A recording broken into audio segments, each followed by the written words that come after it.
Timeout, Jack. We're not doing it.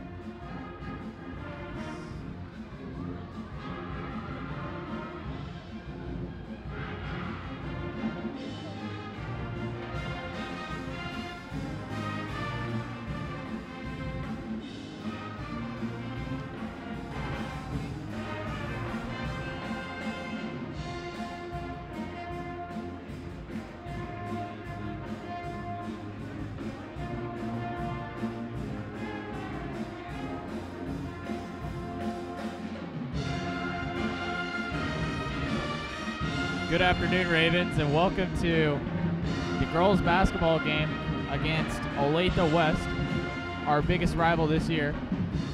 Tonight, we might see a lot from junior Sarah Beth Gildner.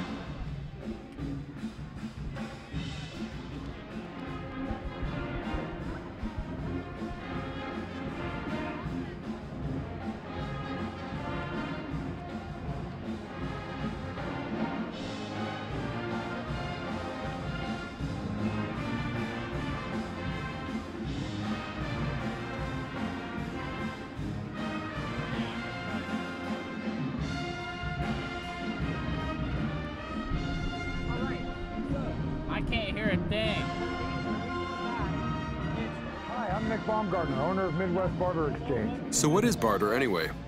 Midwest Barter. No, I know what to say. I just can't hear a word I'm saying. The band's so fucking loud. Yeah. You can use Midwest Barter dollars to purchase hundreds of products. Are you not for your going to do business that? I or thought you were personal going to do use it. I was without like, the use of cash, oh, that's including play-by-play's advertising on job. TV 25. Oh, Find out more on our website or call 785-383-4965. Right. With more premium cable-like channels than any other station in the United States, we are locally owned. No. We are locally operated. I can't hear a word I'm free saying. over the air. We are TV 25, where there's always something on. With more premium cable-like channels than any other station in the United States, we are locally owned. We are locally operated. We are free over the air. We are TV 25, where there's always something on.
Tax time is here. This year, let Peggy's Tax and Accounting take away the stress and hassles of tax season. Whether you want a quick refund or need an IRS mediator, you can rely on Peggy and her 20-plus years of experience. Be sure to ask about Peggy's immediate tax refund. Agents are on hand 6 days a week and after hours by appointment. Walk in, call in, or visit their website for more information or to schedule your appointment today. Peggy's Tax and Accounting, 300 Southeast 29th Street in Topeka. Good afternoon, Raven fans. Welcome to the Olathe Northwest live projection. Today, our matchup will be the girls basketball team, Olathe Northwest girls basketball team against Olathe West. Today's going to be a bitter matchup. What do you think about this, Jack? I think Northwest is going to come out and play hard. They have Sub-State next week, starting on Tuesday and Wednesday, and they have a lot to prove going into Sub-State after picking up some tough losses along the way. I completely agree with you on that one, Jack. Olathe West's record is 6-13 this year. Going into this game, they're hoping to pick up another one. Olathe Northwest happens to be defeated by only 2 teams this year. And their great record proves that. They're hosting Sub-State, which means that they are one of the top 4 teams on the eastern side of Kansas. Same as last year, they're going to be having Sub-State at home, which is a huge advantage for the seniors like Kaylee Kappelman, Kristen Curry, and juniors like Sarah Beth Gildner, who have a lot to prove about this year, especially after going to state last year. That's right, and the leadership from Kristen Curry and Kaylee Kappelman, the upper seniors, is really showing off on the court as junior Sarah Beth Gildner starts to show her extreme basketball awareness and IQ on the court. Everybody's doing very great this year.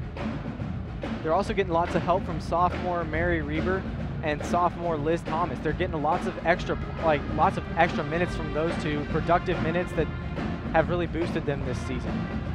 That's right, and the roster's pretty big, as there's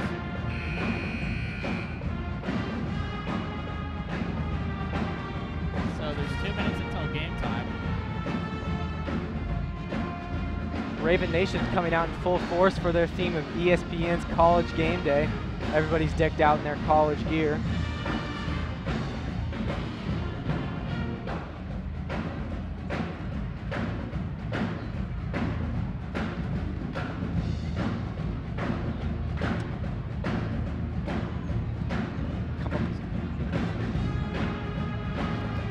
Sarah Beth Gildner leads the team in scoring this season. Earlier, a few weeks ago, she set a new school record for total points in a game with 36. She's committed to play D1 basketball at Drake University. Verbally committed. Verbally committed. That's right. We're gonna expect a big night from her.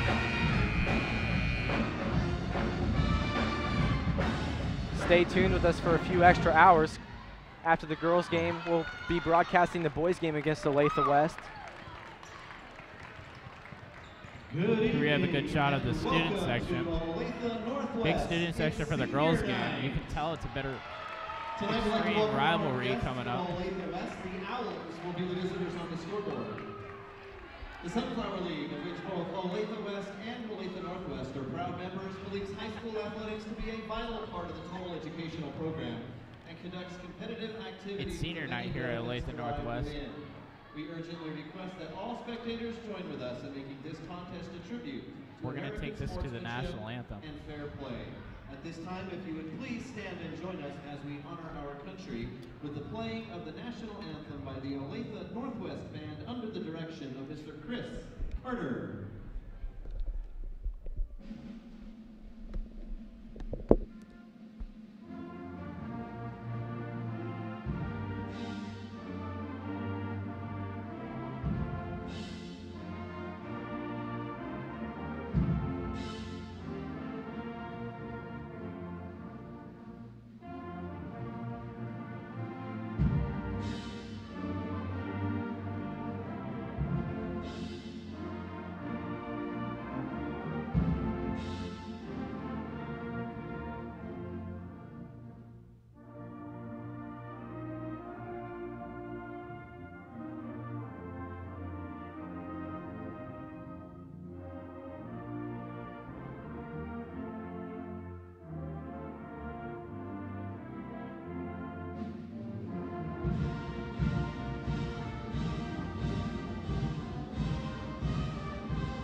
We would like to thank the sign language students at both Olathe Northwest and Olathe West for signing the national anthem this evening. We would also like you to give a warm welcome to tonight's ball girl, Iris Durain. Iris attended the Lady Raven basketball camp this summer and was awarded Camper of the Day. She's been helping the Ravens get warmed up and will sit on the bench. Thank you, Iris, for your help. And now, let's meet tonight's starting lineups. First, for Olathe West. There's 4 seniors on the Olathe Northwest basketball team.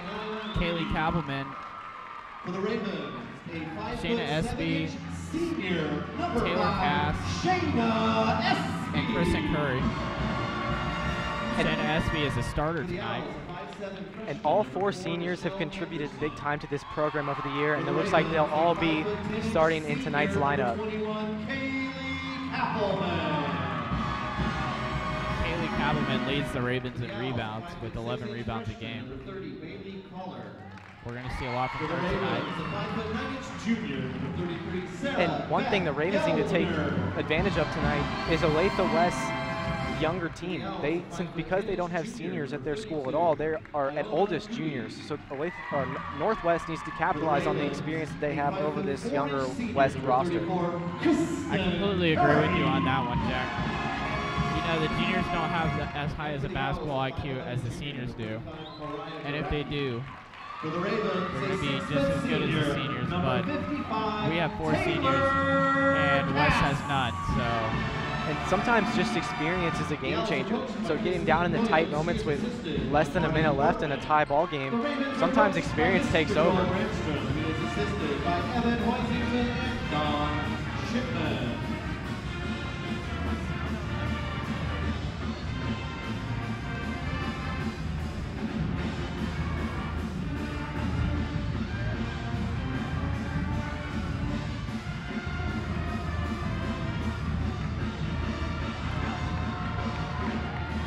Officials this evening are Marshall Moran, Tom Dayloff, and Wayne Voss. The student section coming up with all kinds of signs for both supporting the players and to kind of haze West a little bit.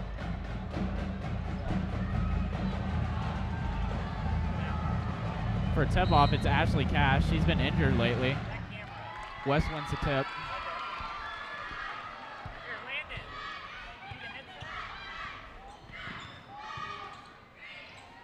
You'd hands it off to Caller. There's a foul on the floor. And that's not a very encouraging defensive possession for the Ravens. They got the drive penetrated into their defense, and she picked up a foul and got to the line. Shooting 1 for 1. Bailey Caller, 5'9" player. And a big key for Olathe West tonight will be capitalizing at the free throw line. Olathe Northwest has a tendency to reach and pick up fouls away from the basket, so once Olathe West gets into the bonus, they really need to capitalize on the free opportunities they're given. Curry kicks it out to Gildner. Gildner shoots a 3, can't get it to go. West with the rebound. You'd bringing it up, looks like a travel, but she finds an open woman under the basket. Ravens possession. And on that last offensive possession, I like the shot that we saw from Sarah Beth Gildner. Look for her to take more of those, even when she can even make space for herself there. Gildner bringing it up the court. You'd with the defensive effort. She gets a foul to go and 1. And that's a big play. Oh, looks like there's a foul called on Sarah Beth Gildner. Charges cannot happen this early in the game. Being in foul trouble in the first quarter is not an acceptable way to start.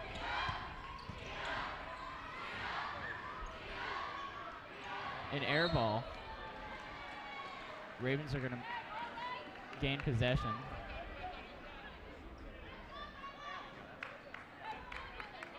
Gildner seems confused on the last call that she got called on her, on that charge called on her. One of the advantages the Ravens have is the 2 ball handlers that are usually on the floor.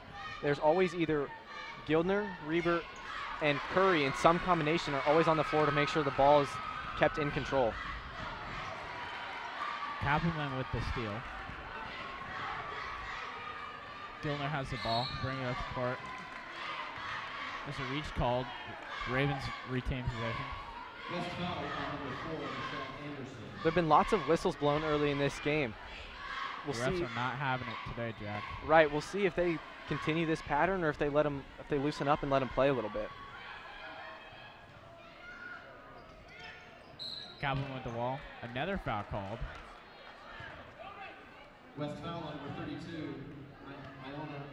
2 out of the 4 fouls called to this point have been on reaches. So we'll see if the refs are looking for a more hands-off approach to the defense this tonight. Looks like a foul, but they can't get it to go. West bringing it up the court. Pass outside. Fakes a 3. Breaks a 3-pointer. Kappelman with the rebound. With the exception of the foul in the lane, Olathe West has not gotten a great look so far. Gilner with the 3. She splashed 3-pointer. Sarah Beth Gilner. Ravens are up by 1. 6 minutes left in the first quarter. She needs to hit shots like that all night long for the Ravens to have some success. That's right. Gilner with a nice steal. Bringing it up the court on a fast break. Pump fake. Can't get the layup, but she gets the rebound back. Can't get it to go again. West just threw it away out of bounds. Substitution for Olathe West, number 2, Mackenzie Hurt. So far, the Owls have looked a little bit sloppy on both ends, giving up good shots and then not necessarily taking ideal looks on the offensive end.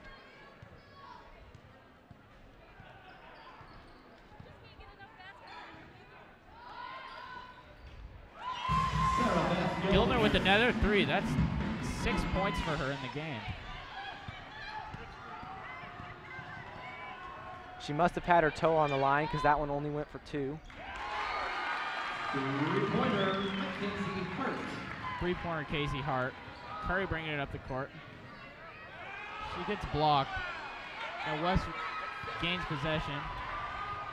Pass over. Pump fake. Gets the layup to go. Ravens are down by 2. 5 minutes left in the first quarter. Curry bringing it up the court. Brandstrom's already fired up. He's already yelling at the refs to keep their calls consistent. West throwing it up the court. Lose possession. Try to get it to go. And they get the foul to go. Going to the line for 2. Raven foul call number 34, Kristen Curry, her first team 3 at the line for the Ravens or the Owls.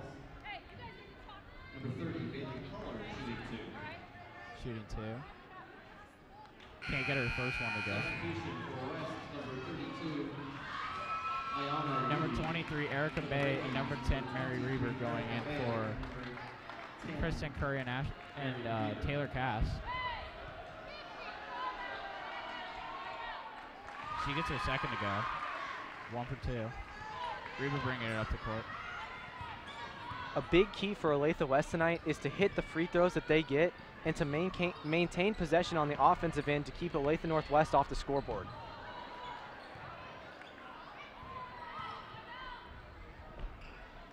Up the court. Shot. Bricks a shot.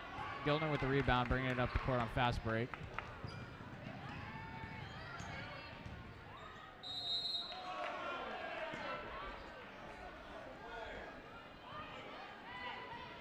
West Foul called on number 2, Mackenzie Hart.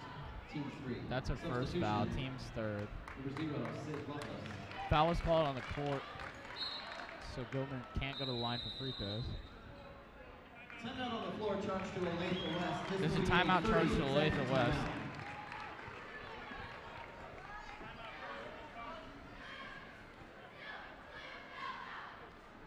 Olathe West is up by 3. There's 4 minutes and 14 seconds left in the first quarter. Jack, what do you think about this game so far? So far, it's been a little bit sloppy on both ends. Ravens have struggled to hit shots that they've taken, and Olathe West has been throwing the ball away in fast break. So both teams could clean it up a little bit on both ends, and the refs have been on their whistle a lot tonight. So both teams need to play defense with their feet instead of their hands, move well, stay in front of their girl, and take good shots. I agree, and they're throwing a lot of turnovers lately at the beginning of the game. It's not looking too good for both teams, but I'm sure they can get fired up and get back in this.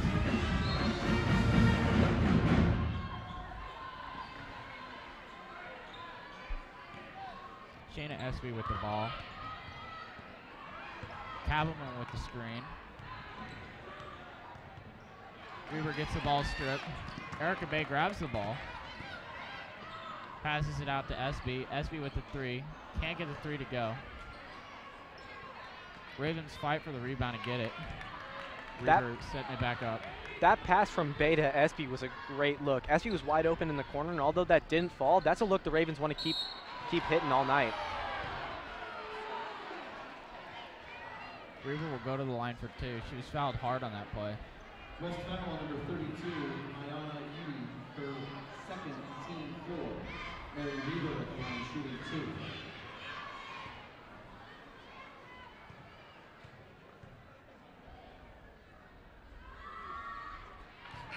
Substitutions for West, number 35, Mariah Garaki. In for the Ravens, number 22, Liz Thomas. 1-1. She's shooting her second. Can't get that to go. Erica Bay grabs the rebound. She loses the possession. Owls are going to take it up the court.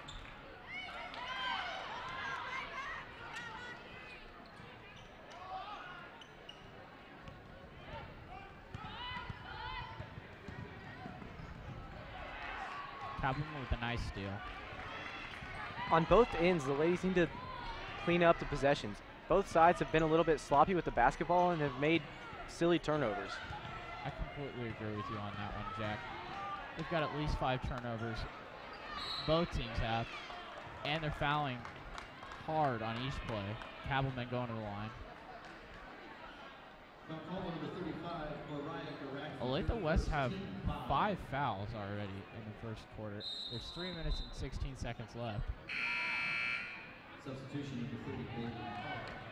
There's a big crowd for Olathe Northwest and Olathe West tonight. It's something that we don't usually see. Erica Bay inside. Can't get the layup to go. Kaylee Kappelman with the rebound and a nice putback. Kaylee Kappelman. And those are the hustle stats that are measured but are not fully appreciated. The offensive rebound, maintaining her spot in the post and finishing strong. Kappelman got us a nice steal again.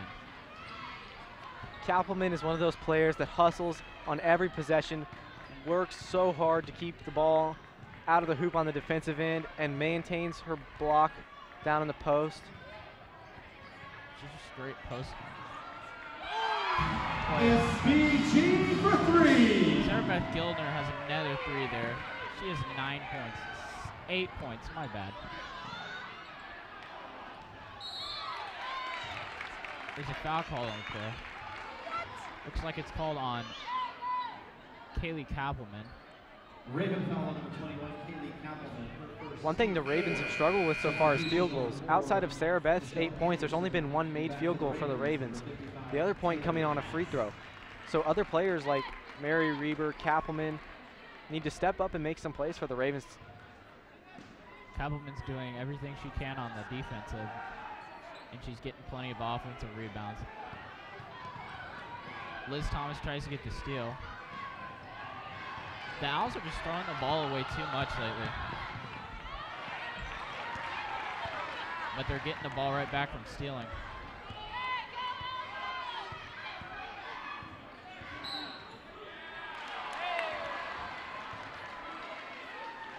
Illegal pick called on number 35, Mariah Garaki. Once again, play on both ends of the floor has been sloppy. Turnovers from fouls, turnovers from throwing the ball away has really made the difference in this game. That's why it's only 11-8 at this point. Each team looks very nervous tonight. We can tell by this. extreme rivalry from both teams. Erica Bay with a nice 3-point shot. Pointer, Erica Bay. That was a great look in the corner from Bay. She was wide open and she knew it. Pass outside. Shot. Made the shot. 3-point shot. Making the lead only 3 points. Ravens lead. Sarah Gilman pulls up. Erica Bay tries to get the rebound but throws it out. Substitution number 1, Anaya Yumi. Even though it was a quick shot and she might not have been as open as some of her teammates, I like the look from Geldner to pull up and shoot from the 3-point line.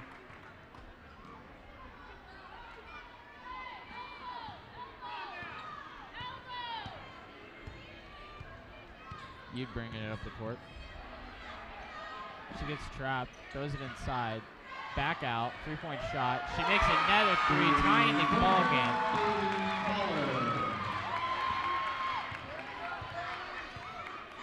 Bailey Collar heating up, rivaling Sarah Beth Gildner in 3-point field goals made. Gildner passes it out to Thomas. Thomas for 3. Thomas can't get it to go. Cass with the rebound. Nice putback by Taylor Cass.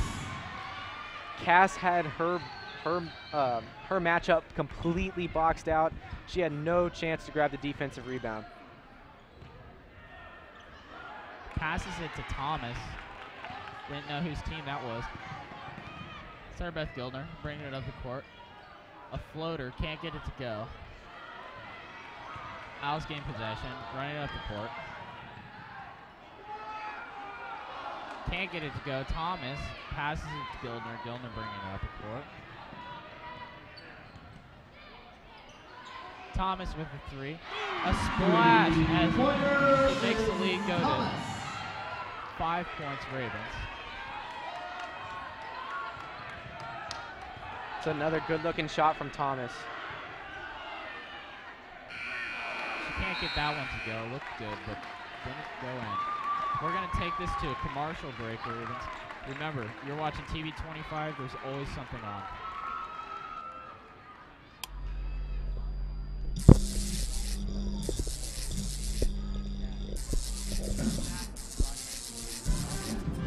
Got problems? We solve them. Warner Electric, your residential troubleshooting specialist. Great movies. Oh, yeah. Classic TV shows. Good evening, I'm Mr. Carson. Free to watch, easy to watch. But of course. On over-the-air digital or cable. This is it. This is your movie network. Boy, if life were only like this. And this is Antenna TV. I love it. Together, 2 memorable networks to watch. Watch your favorites on TV 25.3 and TV 25.11. Oh no, electrical problems. What do I call? My preference would be Warner Electric. I think we found your problem here. For all your electrical troubleshooting needs, call Warner Electric. With more premium cable light channels than any other station in the United States, we are locally owned. We are locally operated. We are free over the air. We are TV 25, where there's always something on. And welcome back, Raven fans. A quick sum up of the game so far.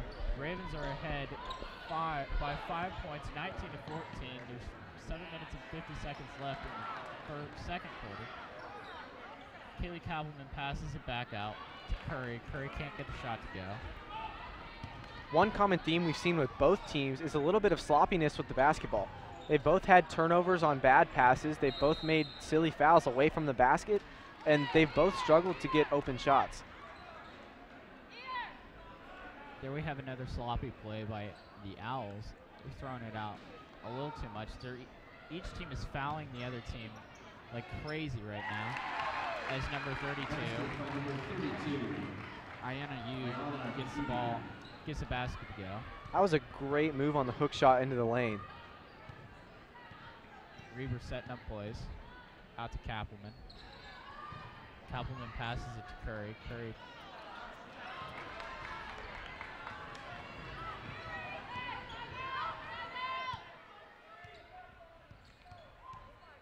Nice crossover by Yude. Ravens take possession.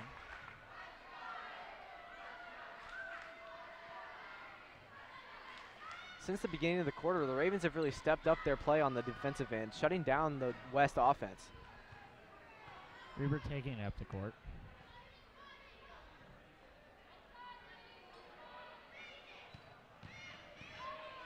Outside Curry. Curry for three. Can't get the shot to go.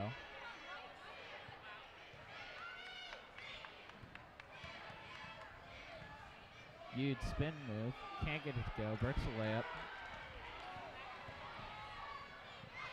They get double teamed, but passes it to Gildner outside for three. Gildner nice behind the back.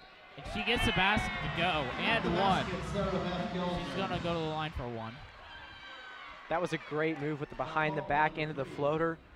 That's hard to defend. Alyssa Moore, her first team 7 substitution for West.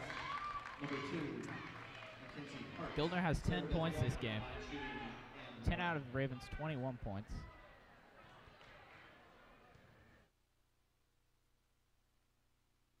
Our Ravens 22 points.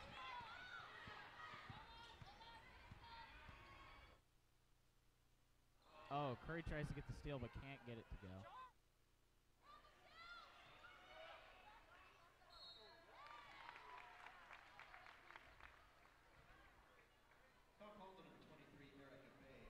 Foul called on Erica Bay. Her first. The team's 5th foul. Owls have 7 fouls, and the Ravens fouls. Huge shooting 2. She can't get the first one to go.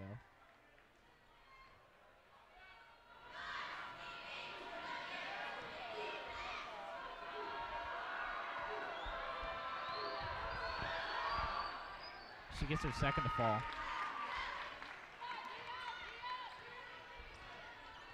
One common thing I've seen from the West offense so far is that they're using their three-point ability to kind of get to the hole. They're using the pump fake and a lot of screens and drives to get into the lane and pick up fouls. They're also running a 5-out offense, which is great for their three-point shots. The Ravens are running a diamond defense, though, which is stopping a lot of the three-point shots to be made. Sarah Beth Gildner is going to go to the line shooting 1 and 1. She's got 11 points.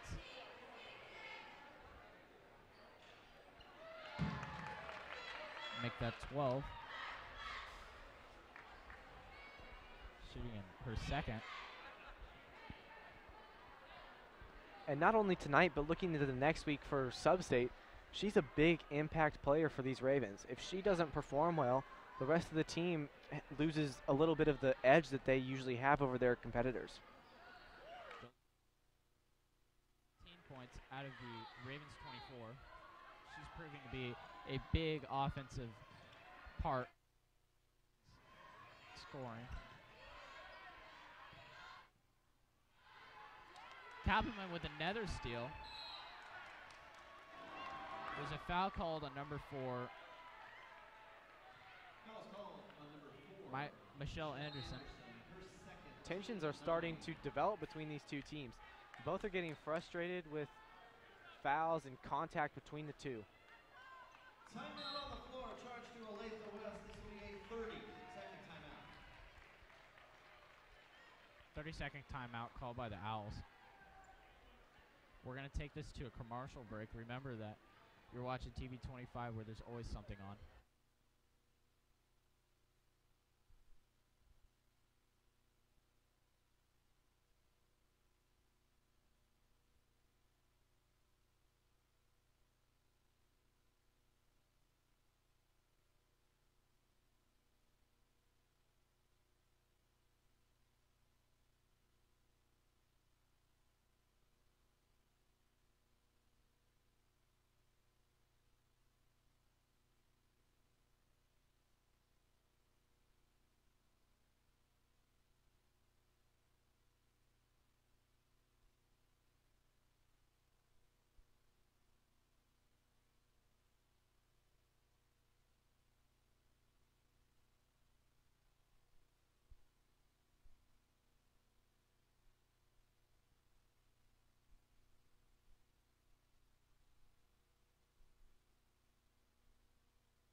inside.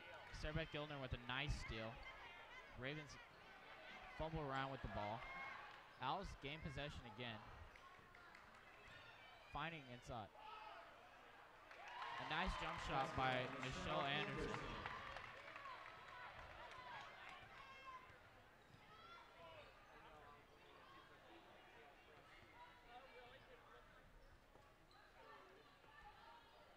Reber outside.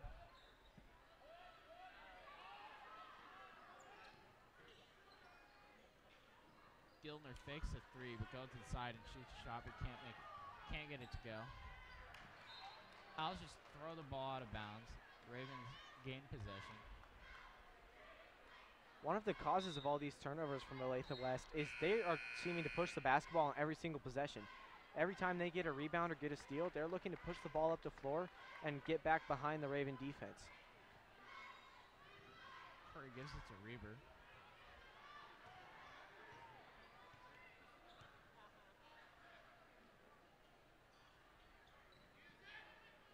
Curry outside.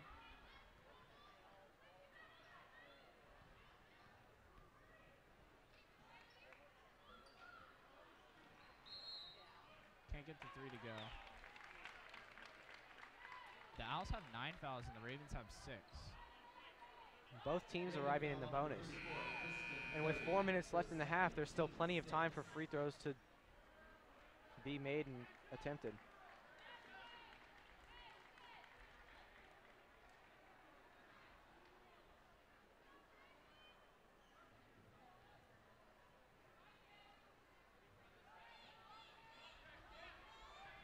Owls bring it up the court. A nice pass to the cut. Outside, Reber gets the tip.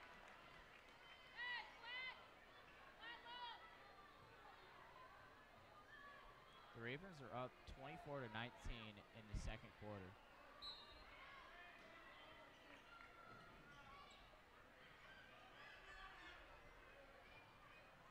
Outside. And this is a much tighter game than I thought we would have at this point. A nice bank shot by number 30, Haley Caller.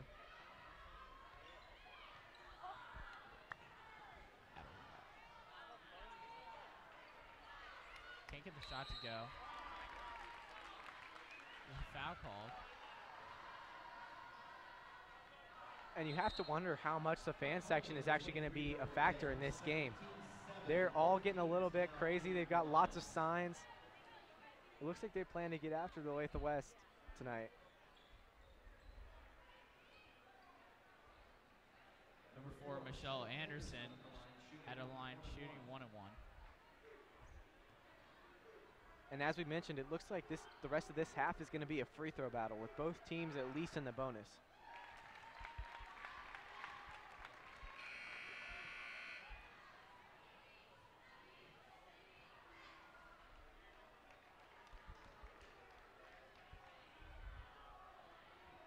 Raven Nation has some fantastic signs going around.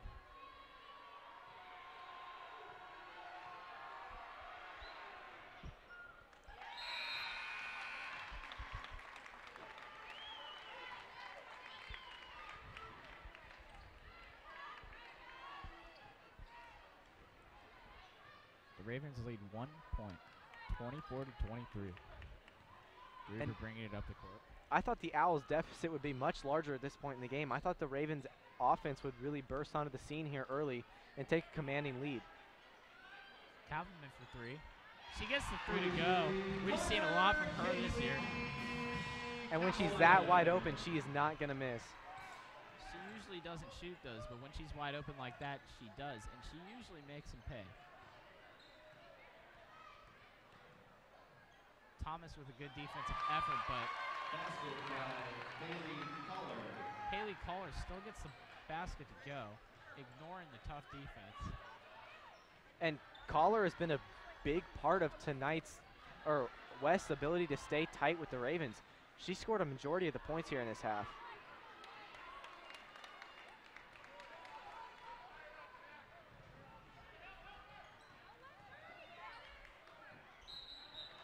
There's a travel call.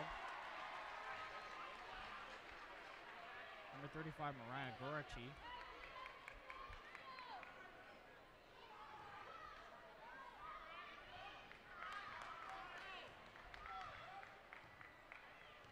Reaver bringing it up the court, calling out some plays.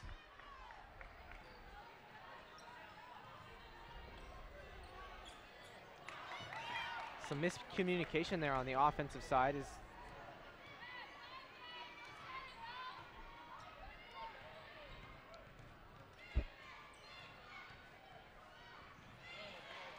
Kaylee Kappelman with another steal.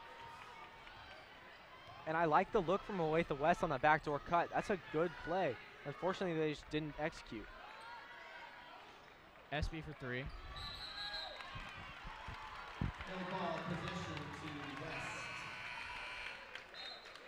Possession will go to West.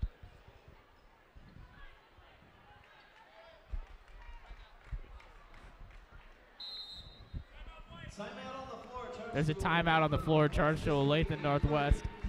This will be a 30-second timeout. So, Jack, going over all we've seen from this game so far, there's a lot of turnovers, a lot of fouling. This is just a tough rivalry, Olathe West and Olathe Northwest. What do you feel about this game? Well, for one, I think it needs to clean up a little bit to determine a true victor here.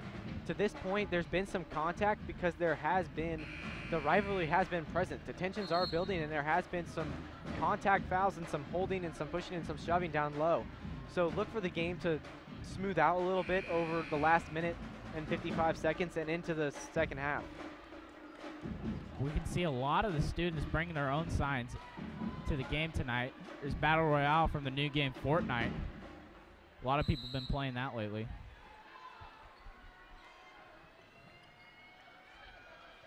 Al's taking the ball up the court. Pump fake. You can't get the ball to go. Kappelman with a nice defensive rebound, handing it off to Reber. Kappelman for 3.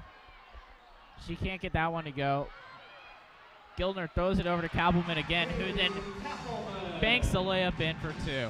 And that's a great finish from Kappelman, going strong to the hole through the contact, getting it up off the glass and into the basket. Kappelman with the defensive rebound. You're seeing a lot from her tonight. She's just definitely showing that she is a senior tonight. It is her night.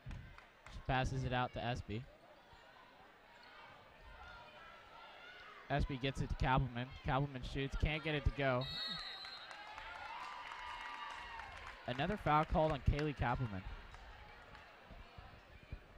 Lucky for the seniors of Olathe Northwest, though, tonight is not the last home game they'll play here in this gym. They have games for sub-state, and hopefully they'll go on to the state tournament in a few weeks. Kappelman just checked out. Curry checked in for her. Unfortunately, now Kappelman is in foul trouble, and that's why she'll take a seat for the last minute of this half. The Ravens up by 4, 29-25. 1 minute and 1 second left in the second quarter. Anderson makes her first bucket, going to the line for her second. One thing West really needs to bank on for the rest of this half is free throws. They need to increase their percentage if they want to stay in this game, especially for the rest of this half in the double bonus. Taylor Cass is going to check in for Mary Reber.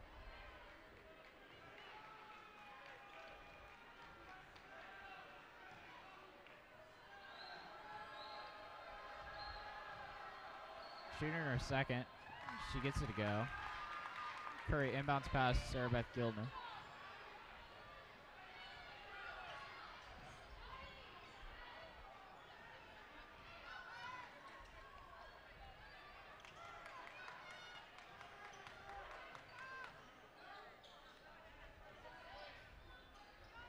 With lots of time left on the clock, look for the Ravens to take their time to get the best shot that they can.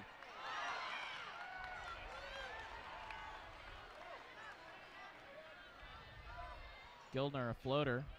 Can't get it to go. SB gets the ball back. Airballs the layup. Owls take the ball up court.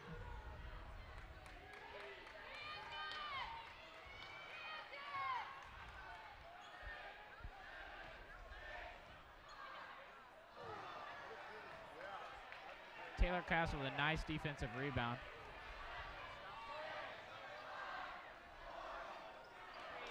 Can't get the layup to go.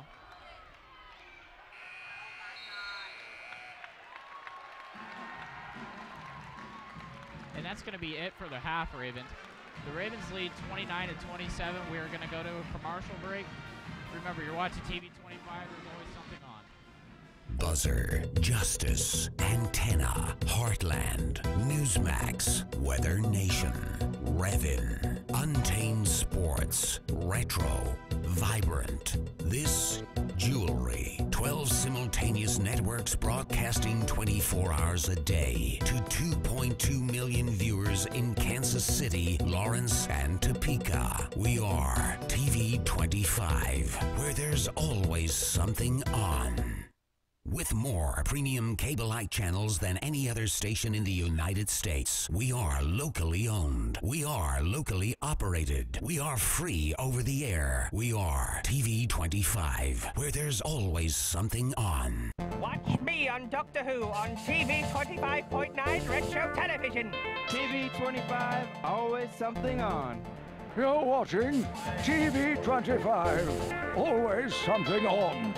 Oh dear.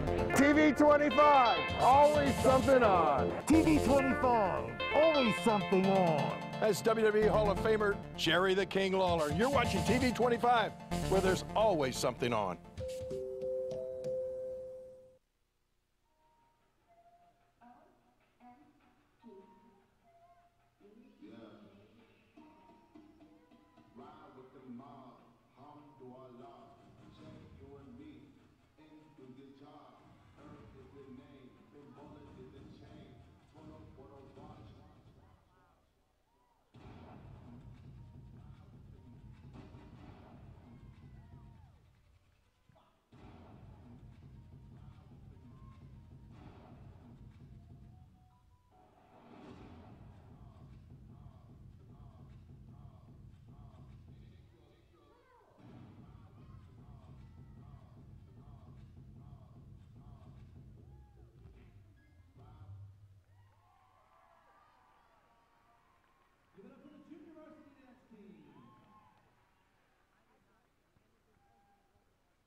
Hi, I'm Nick Baumgartner, owner of Midwest Barter Exchange. So what is barter anyway? Midwest Barter helps you trade what you have for what you really need.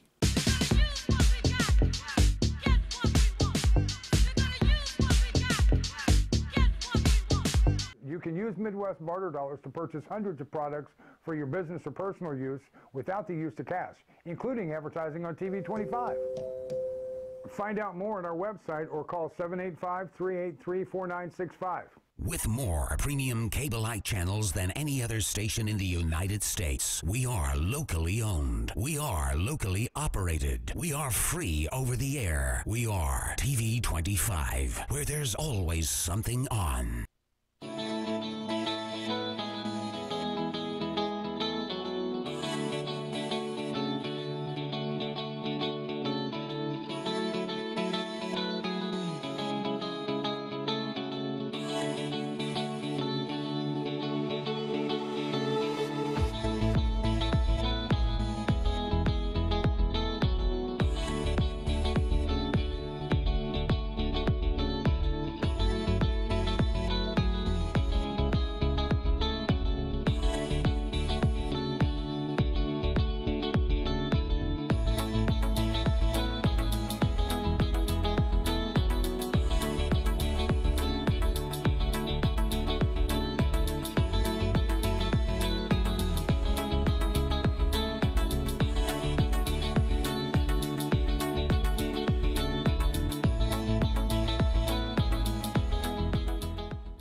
Tax time is here. This year, let Peggy's Tax and Accounting take away the stress and hassles of tax season. Whether you want a quick refund or need an IRS mediator, you can rely on Peggy and her 20-plus years of experience. Be sure to ask about Peggy's immediate tax refund. Agents are on hand 6 days a week and after hours by appointment. Walk in, call in, or visit their website for more information or to schedule your appointment today. Peggy's Tax and Accounting, 300 Southeast 29th Street in Topeka. Buzzer, Justice, Antenna, Heartland, Newsmax, Weather Nation, Revin, Untamed Sports, Retro, Vibrant, This, Jewelry. 12 simultaneous networks broadcasting 24 hours a day to 2.2 million viewers in Kansas City, Lawrence, and Topeka. We are TV 25, where there's always something on. Tonight's a nice matchup between Olathe Northwest and Olathe West Owls. Tonight, there's been a lot of turnovers, a lot of fouls. We've seen a lot of rough plays, a lot of sloppiness. The Ravens are up by 2 at the half. We're seeing a lot from junior Sarah Beth Gildner and a lot from senior Kaylee Kappelman. Kaylee Kappelman is getting multiple steals and a ton of rebounds. On the Olathe West side, Bailey Collar has stepped up and scored a majority of their points in the first half to keep them in the game, both from the three-point line and the free throw line.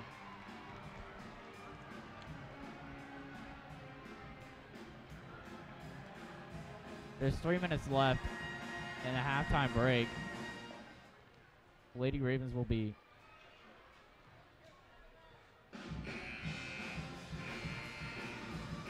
We just want to remind you that after this game concludes, we'll be broadcasting the boys' game, the matchup between Olathe Northwest versus Olathe West. As they left the floor, we just saw a little bit of a dunk contest from the Olathe Northwest big men. Ravens warming up.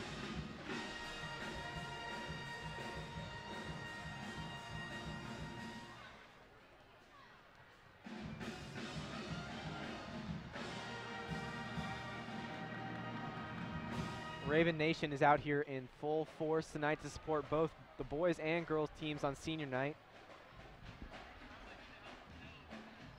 Speaking of senior night, the Lady Ravens started all 4 seniors tonight, and they're all showing a lot of presence on the field. Tonight, on the court, tonight, Kaylee Kappelman is giving it her all. She's getting multiple rebounds, tons of steals, and tons of points, alongside Sarah Beth Gildner, junior Sarah Beth Gildner, who is scoring almost half of the Ravens' points today. And Taylor Cass has been a presence down low, grabbing multiple rebounds, including an offensive rebound, which she put back up for 2. That's right. Kristen Curry's done a great job controlling the ball to this point. She might not be lighting up the scoring column, but she is making her presence felt by controlling the basketball and picking up steals on the defensive end. And Shayna Espy has played her role by stepping up on the defensive end and preventing easy buckets. Raven Nation is huge tonight. The crowd's filled up an entire bleacher. The Owls have come out too tonight. It's jersey night here at the Ravens.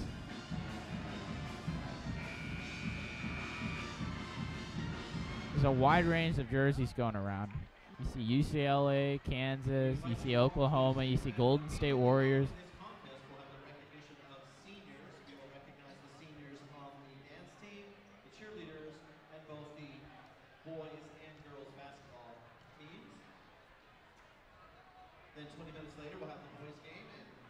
between games tonight, we'll have recognition of Northwest seniors. And at halftime of the boys' game, the varsity dancers will be performing. So it's a big night here at Northwest. You got a lot happening for both the basketball teams and the dance teams. The band showed up tonight. We didn't see him last Tuesday. School's been canceled for about 4 days this week. 4 days this week, and Tuesday we didn't see many teams played. All we saw was varsity girls and varsity boys teams play.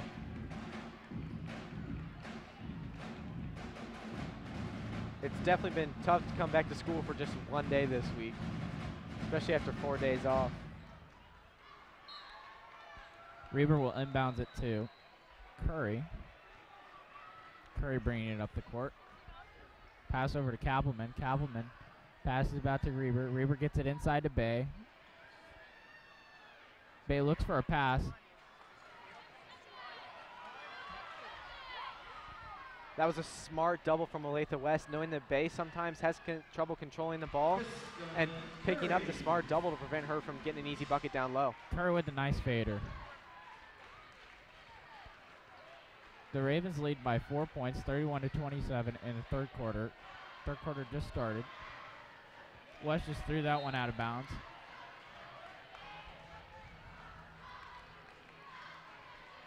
And you have to wonder if it's just inexperience that's causing all these turnovers from Olathe West. They're not used to playing in the big varsity spotlight as only juniors or maybe even sophomores. I think that's a big factor to it. And I think that both teams are extremely nervous right now as all their friends are coming out to watch them. They've got a lot of pressure on them to try their best and to make everything look as good as they can play. Gildner for three. Can't get it to go. Reber with an offensive rebound by Gildner's miss. Gildner for three again. She gets that one to go and falls back looking like a foul, but she causes the lead to go up. Offensive rebound. She gets that one to go. Owl Nation standing up and screaming. Things are getting increasingly dramatic around here with even more contact, more pushing, more shoving. This has potential for a good finish. Can't get it to go, but there's a foul called on the play.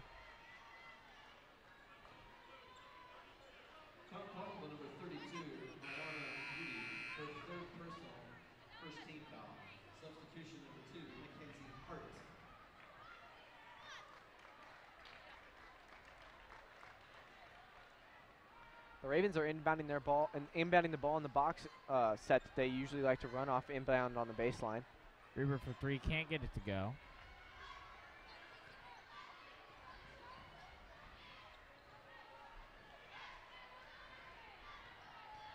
Sizing up at the top. Curry with the defensive effort.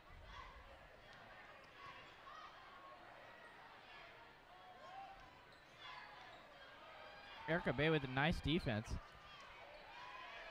Curry with the steal. Passes it up to Gildner. Gildner looking for a pass. She misses the layup. Kaylee Kappelman gets the foul, and she'll go to the line for two. One thing we've liked seeing on the defensive end from the Ravens so far in this game, they put a lot of pressure on the Owls when they're on their offensive end. They're not giving them any easy passes, which has resulted in a lot of turnovers.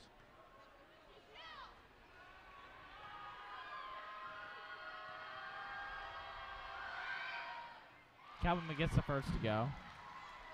She's going 1-1. She'll shoot her second now.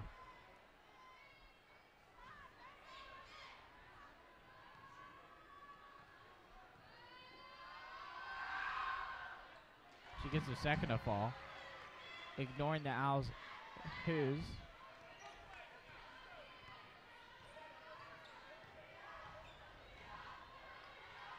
Yu tries to get a nice layup going, but she can't get it to fall. Gildner running it up the court.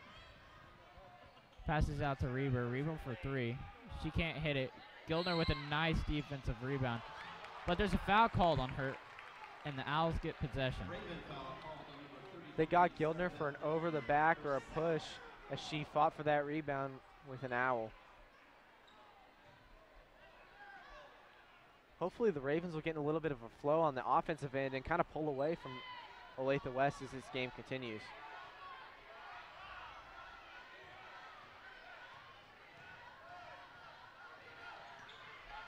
You looking for a pass, she gets it in.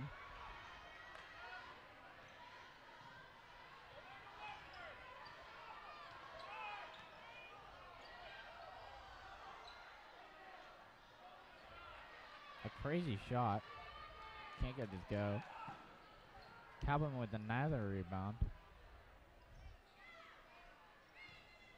One stat line that's really made a difference in the game to this point is the Ravens' 9 steals compared to Olathe West single steal. That's created a lot of points and a lot of missed opportunities for the Owls. Gilder missed her another three-pointer.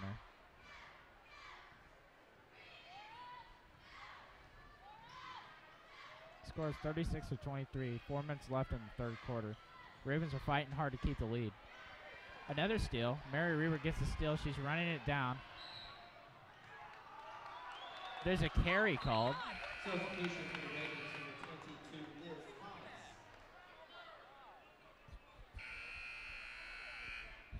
Several fans very unhappy about that call.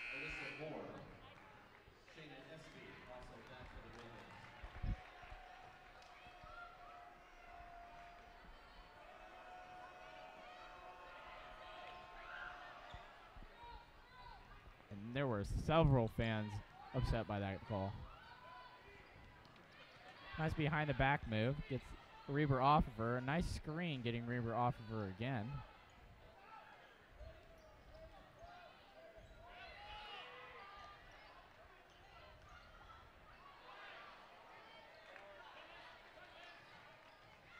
Well, looked like a travel. Reber got out of it.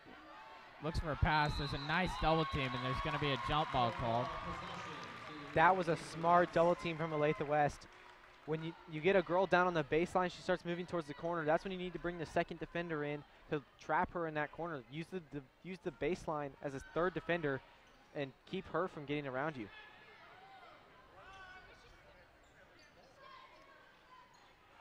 A crazy post hook gets it to go.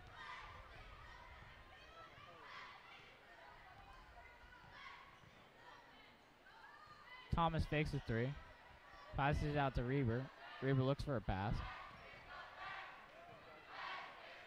Ooh! A nice layup. Avoids all contact. Making the lead 7 points.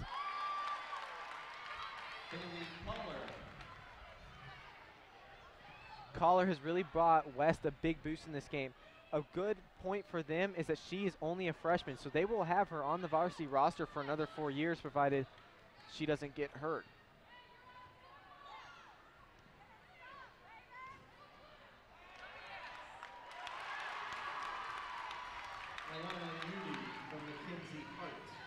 And on that same note, a lot of the girls on the floor right now are young. Because they don't have any seniors in the building currently, a lot of their players right now, most of the players on their floor are freshmen or sophomores. They have one junior on the floor right now.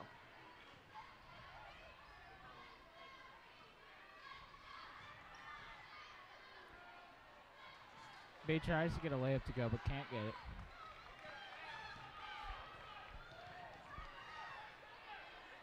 Three-point shot, and she splashes a three, cutting the lead, tying the game.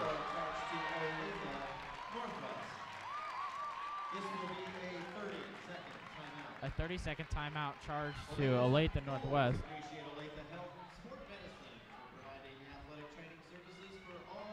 Olathe Northwest needs to gather their composure here in the huddle and get it figured out, because it is now a tied ball game, and Northwest cannot afford to let the Owls crawl back into this one. They need to put together a few defensive stops and get some buckets to fall.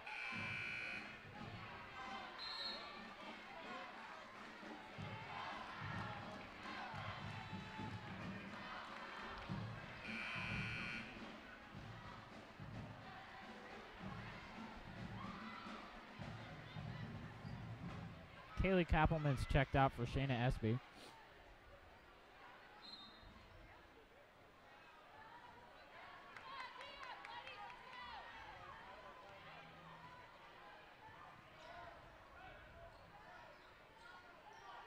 SB with the ball.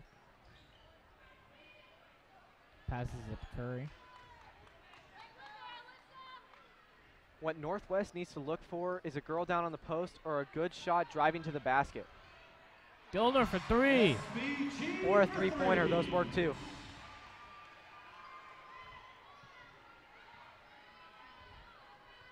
The Ravens just need to get back some of their rhythm on the offensive end, put together a few scoring possessions, and make something happen. Can't get that layup to go. It's only the backboard and goes straight out. Oh, no travel called. Reber gets the ball. Gets it out to Curry. And that is a lucky possession right there for the Ravens. They got away with the travel and then almost turned the ball over twice before finally getting in the basket. Can't get the three to go. The Owls are looking upset with that call. As they should be.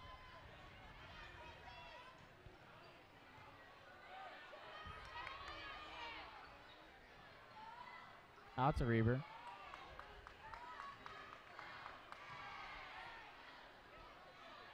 Can't get his... It was a good look to get the ball down to SB in the post. She had a good seal Oh, my goodness. Sarabeth Gilder with the block. And most importantly, she kept it in bounds and picked it up herself.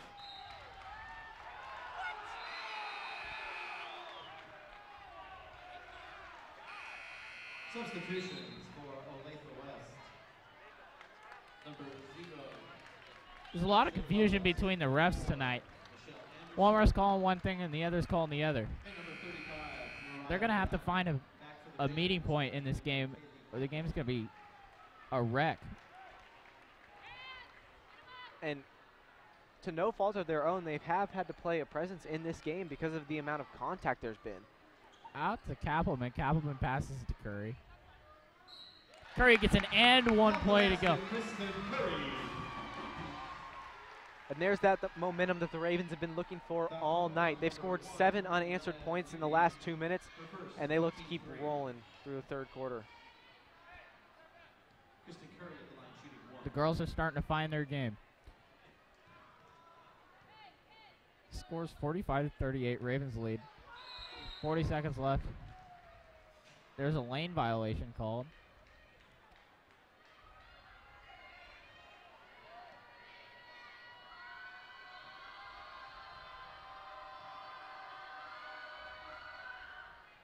Curry gets that one to go.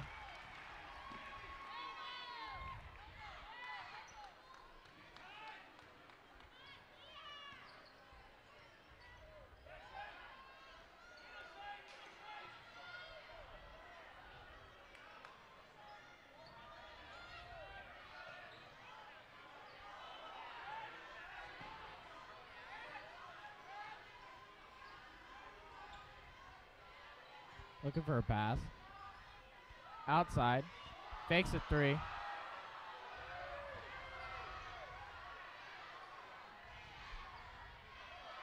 A nice steal by Curry. Curry passing it up to SB. SB throws it off the backboard and can't get it to go. We're going to take this to a commercial break, Raven fans. Remember, you're watching TV 25, where there's always something on. Watch me on Doctor Who on TV 25.9 Retro Television.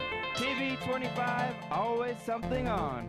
You're watching TV 25. Always something on. Oh dear. TV 25, always something on. TV 25, always something on. That's WWE Hall of Famer Jerry the King Lawler. You're watching TV 25, where there's always something on.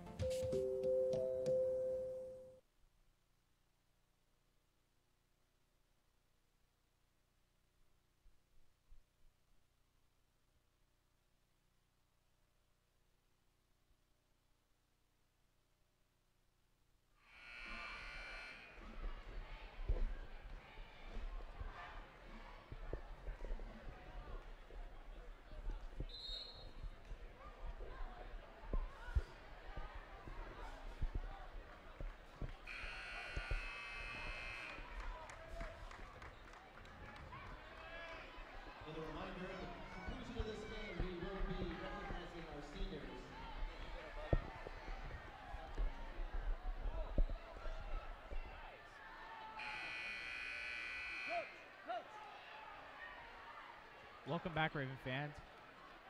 It's the start of the fourth quarter. The Ravens lead 46-38.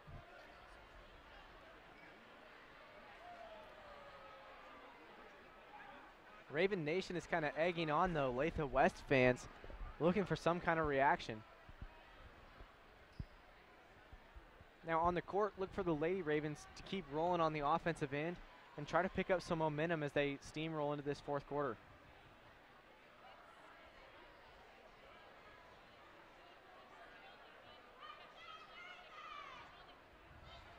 There's a lot of confusion on the court right now, delaying the game.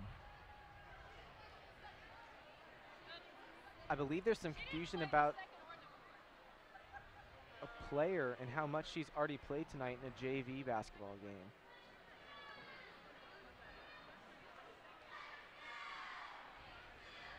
Liz Thomas is in a similar situation this year, splitting time between JV and varsity, in which she only plays at one half of each game. The varsity dance team will be playing during the halftime break of the boys basketball game. Stay tuned for the boys basketball game right after this game. And between our cover and between the end of this game and the start of the boys basketball game, they'll be celebrating the seniors from both teams and their accomplishments this year and throughout their entire high school career. And as we mentioned before, both teams are hosting sub-state next week on Tuesday and Wednesday, as they hope to continue on to state for the second year in a row. Ouch. She gets the charge to go. And that's a foul that Gildner cannot afford to pick up. She needs to stay foul-free as she continues in this fourth quarter.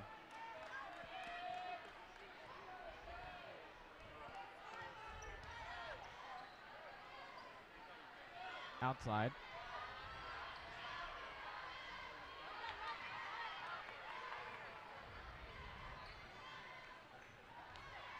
Curry out to Bay.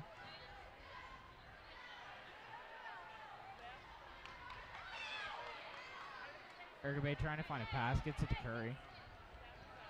Curry out to Reber. Back out to Bay. On the offensive end, the Ravens really need to settle down. They look panicked looking for a shot. Instead, they have the lead and they have the clock on their side, meaning that if they don't get a shot quickly, it's not a big deal. They need to stay calm and look for good shots. Ravens will keep possession. The Owls are focusing completely on Sarah Beth Gildner, who scored over half of the Ravens points. They're definitely D'ing up more on Sarah Beth than anybody else on the team.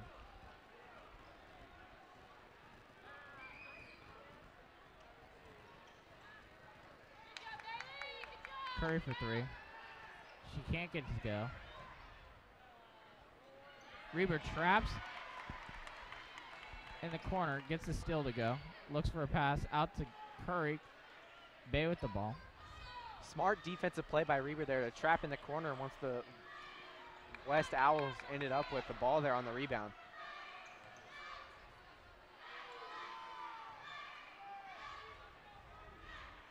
Reber for three. She can't get that one to go. Two good looks from the Ravens there. Unfortunately, neither one of them fell, but two open looks. A nice pass, but can't get it to go.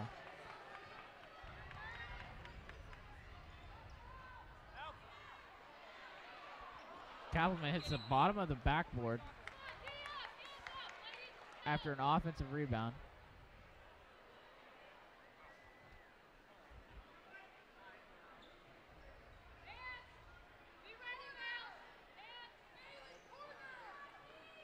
This game has been turnover filled, with both teams having a total of 29 turnovers.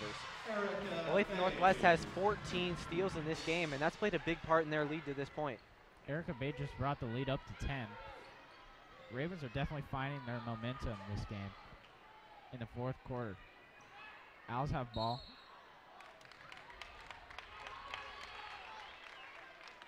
There's a foul called. Foul called on number 10, Mary Reber. Her first, team 3. At the line, Bailey Muller,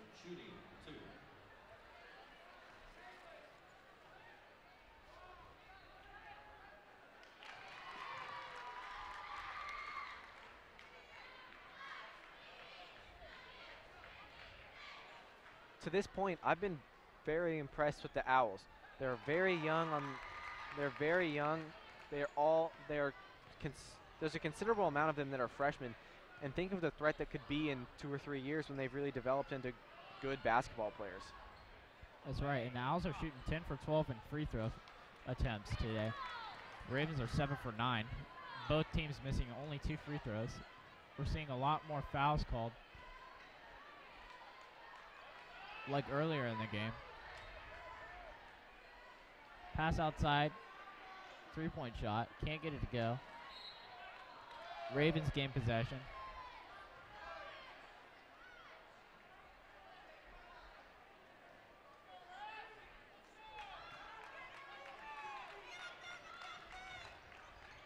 Once again, the scoring has kind of gone dead on both ends of the floor.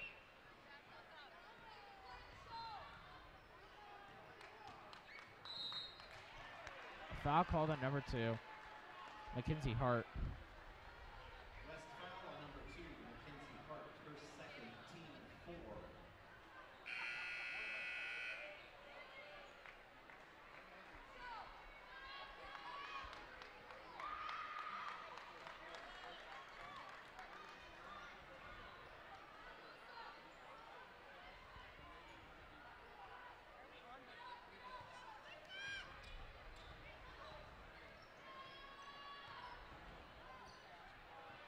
Screen by Kappelman. Curry has the ball. Screen by Gildner.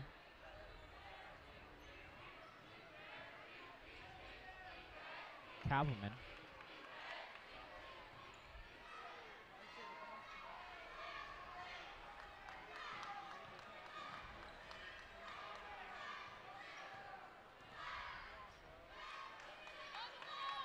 On the defensive end, West has fought through every screen set tonight. They've never switched once.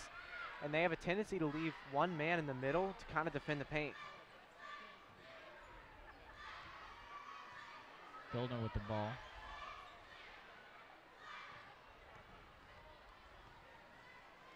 Kappelman for 3. She can't get that one to go. She gets her own board and puts it up for 2. The Ravens remain with a 10-point lead.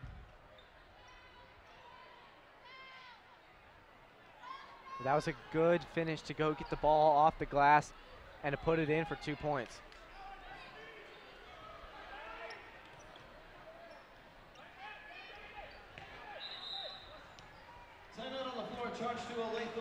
There's a timeout charged to Olathe West. This is going to be a full timeout. We're going to take this to a commercial break. Remember, Raven fans, you're watching TV 25 where there's always something on. Hi, I'm Nick Baumgartner, owner of Midwest Barter Exchange. So what is barter anyway? Midwest Barter helps you trade what you have for what you really need.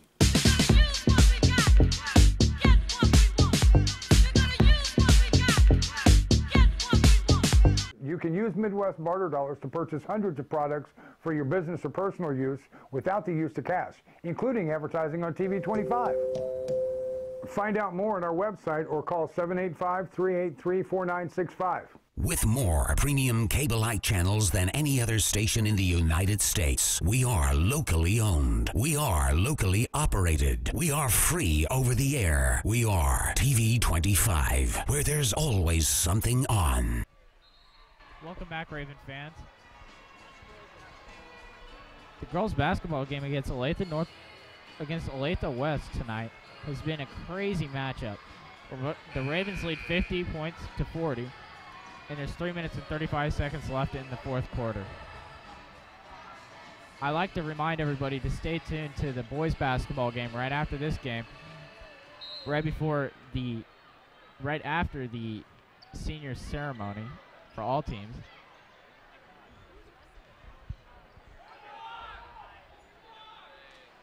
Unfortunately for the Ravens, I kind of expected them to pull away in the second half. After a tough battle in the first half, I thought the scoring would definitely pick up. There's a foul called. Sarabeth Gildner's going to go to the line for 2. I love the aggressiveness on that drive there from Gildner. She had no hesitation and wanted no one in her way on her trip to the lane. She's what's driving the offense today. alongside Kaylee Kappelman, putting up all the defensive efforts, getting so many steals and so many rebounds. Northwest can't continue to have such a static offense, though, going into this week. They have big games against solid teams, and one thing they can't afford is to not be able to put points on the board.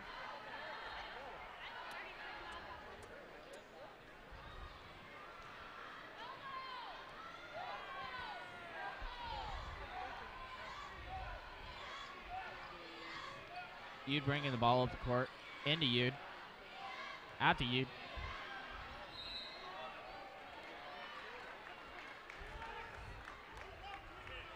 Foul is called on number 10, Mary Reaver, her second, team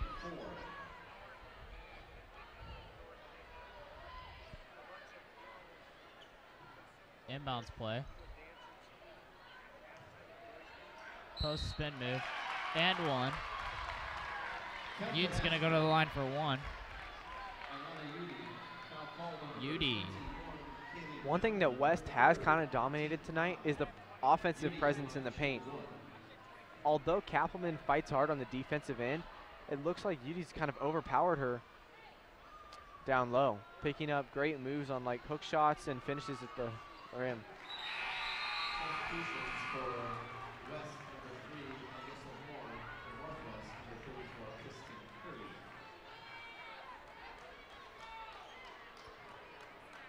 I think the 4 snow days has taken a toll on both Raven and Alice teams. They're playing a lot sloppier than they usually do. And I think this is just from lack of practice and a lack of motivation, thinking that we were going to get another day off. I don't know about that. They've been practicing all week, but one problem is just maybe lack of concentration. I like the press that Olathe West brought, though, on that possession. It was a man-to-man press, hoping to get a quick turnover from the Ravens and get easy buckets. Kerr with the ball. Out to Gildner. Into Bay. Bay gets it back out.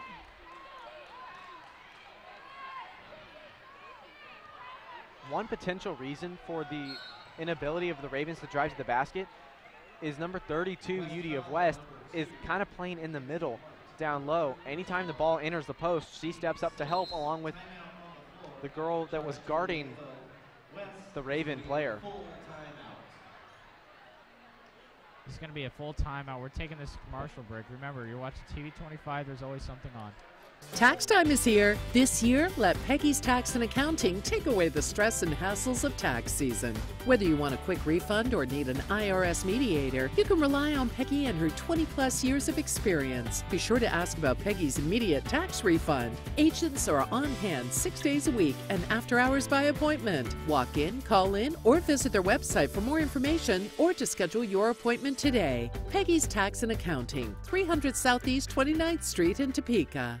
With more premium cable-like channels than any other station in the United States, we are locally owned. We are locally operated. We are free over the air. We are TV 25, where there's always something on.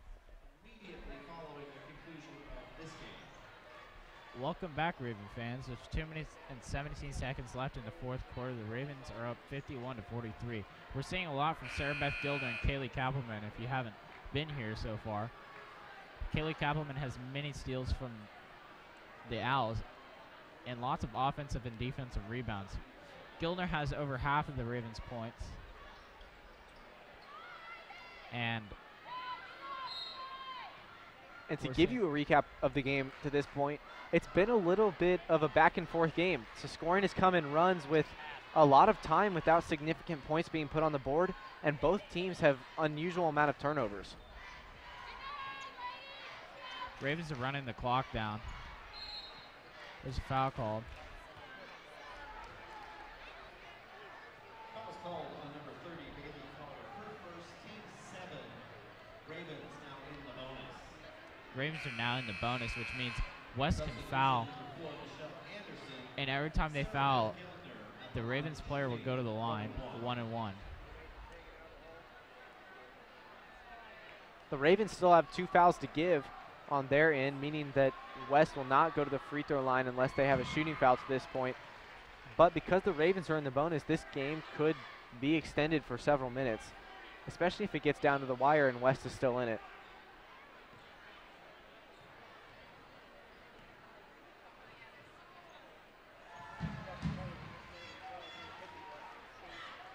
She makes her second, going 2 for 2.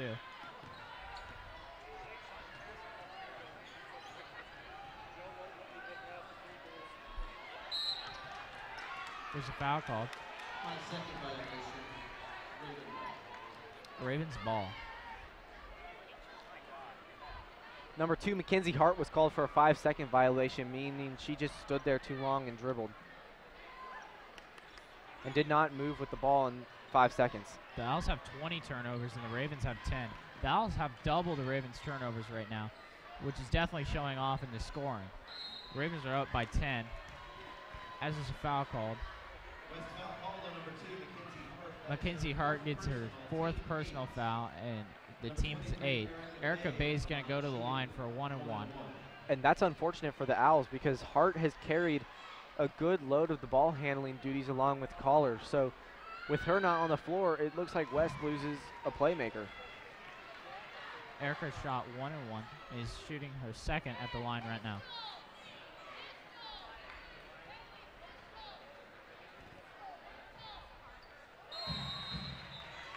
Timeout on the floor, charged to Olathe Northwest. It'll be a full timeout. This is going to be a full timeout. We're going to go to a commercial break. Remember, you're watching TV25 where there's always something on.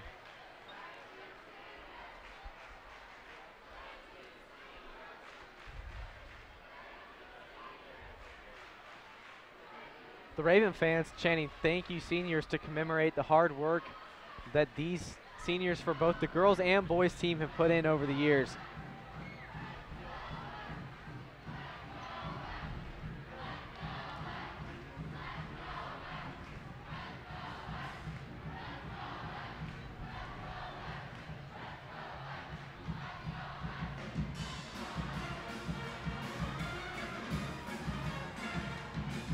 The Ravens lead 55-43 in the 4th quarter. There's 1 minute, 42 seconds left.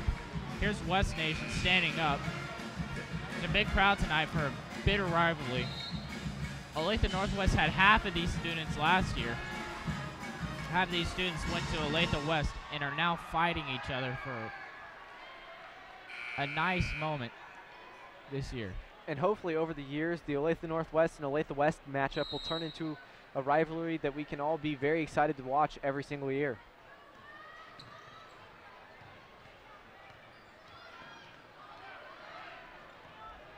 Number 2, Mackenzie Hart, is showing a lot of handling. As there's a foul called on Erica Bay. Coach Brandstrom thinks it was an out-of-bounds call, but the refs don't think so. There has been a lot of controversy tonight over various calls from the refs. Brandstrom has been fairly upset a good portion of the game. The Ravens have 28 rebounds and 14 steals. West only has 1 steal, but has 23 rebounds.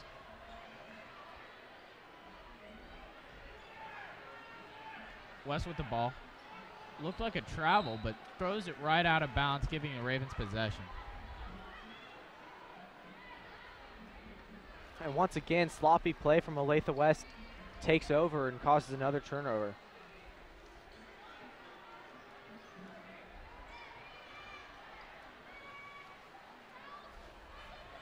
Curry up to Kaplan and back to Curry. Fakes a pass. The Owls are not going to foul. There's 1 minute remaining. Ravens lead 55-43. It appears that the Owls are content to let the clock run out, as the Ravens have a 12-point lead.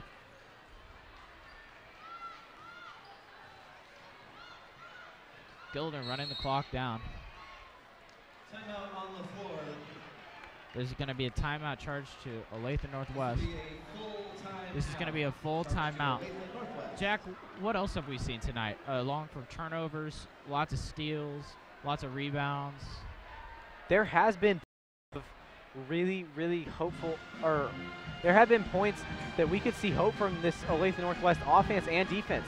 They've done a great job of all night of deflecting the West penetration on the offensive end with the drives, and on the offensive end of their own, the Ravens had done a good job of getting good shots. It's just more or less their shots haven't fallen, and that happens some nights. Some nights you just don't have it. Luckily for the Ravens, they have superior talent to their opponents and have come out on top. But going into next week, those shots need to start falling. We've also seen a lot from all the seniors tonight. They're all sharing smiles and tears and discussing plays that are going to be shared for the end of the game.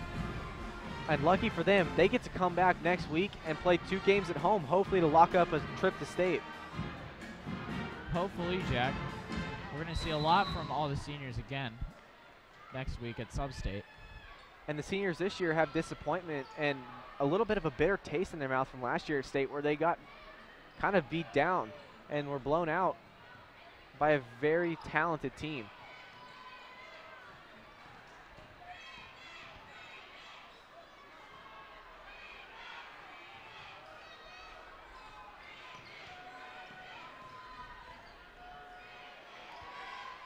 Cash shoots but can't make it.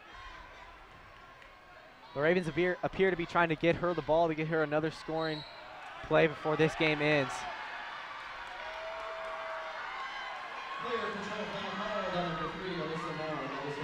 Player control foul called on number 3, Alyssa Marn. She is going to give the Ravens another possession. There's 10 seconds left. Smiles shared across all seniors right now, especially the bench. Olathe Northwest is up 55-43, 12 points. That was a great charge taken by Shayna Espy. A great way to end her night here on senior night. No better moment to share with your teammates. That's right, Jack. Ravens finally get a foul called. There's 2.6 seconds left. Curry's going to go to the line for her last 2 in the normal season. The Raven bench boasting the ore that they pass around. Do we know what that's about yet? I do not know what that is about yet, Jack. We've been hearing it the last few games, and nobody can really find out what that means. We'll let you know when we find out.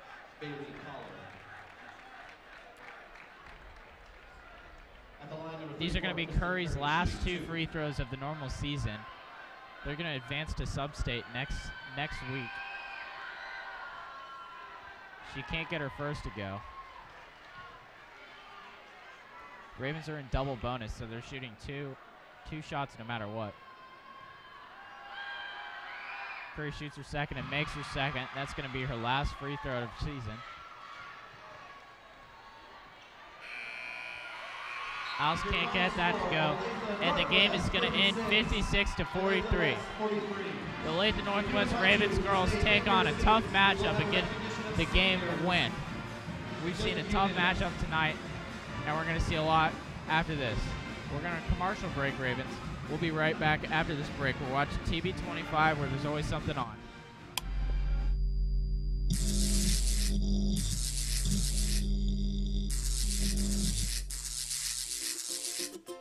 Got problems?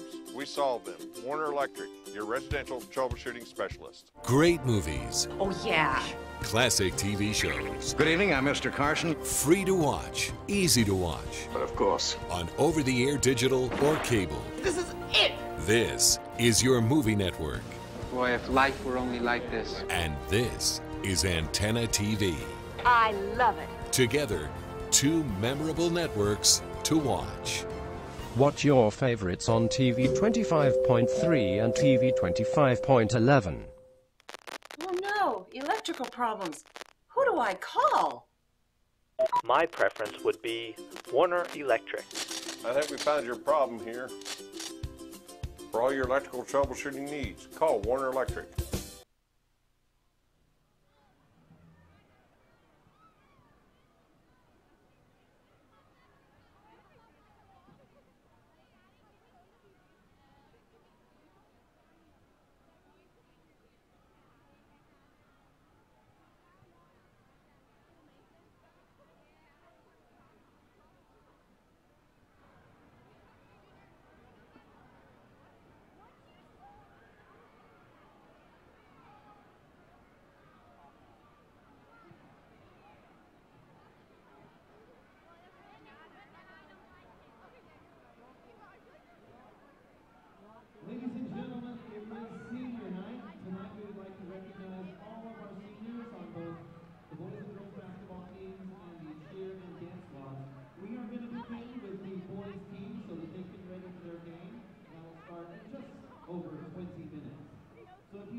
He plans to attend Kansas State University and major in business with a minor in horticulture. Number 13, Kyle Schieber.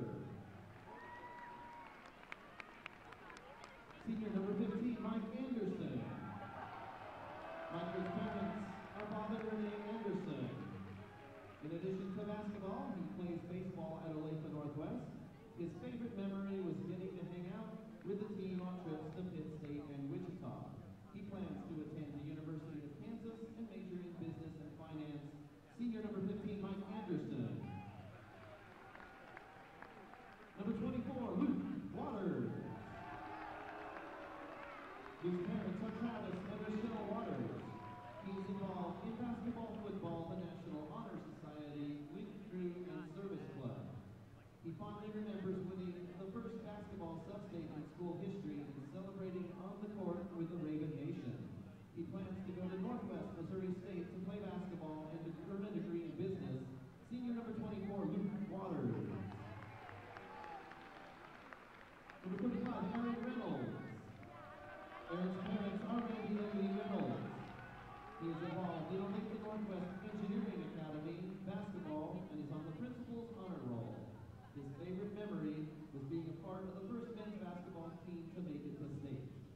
Future plans to get a degree in mechanical engineering and play basketball. Senior number 35, Aaron Reynolds. Number 41, Luke Wellman. Luke's parents are Bruce and Vivian Wellman. He's involved in basketball, football, National Honor Society, League Crew, the Engineering Academy, and the Engineering to Endure Combat Robotics team. His favorite memory was playing in a packed East Gym his freshman year against North. His future plans are to attend the University of Kansas in the honors program and major in civil engineering. Senior number 41, Luke Wellman. And our final senior on the basketball team, boys number 44, Jack Parks. Jack's parents are Mark and Nellie Parks. He's involved in basketball, football, League Crew, and the principal's honor roll. His favorite memory was making the state tournament last year. Future plans are to play football at the University of Kansas and major in business. Number 44, senior Jack Parks.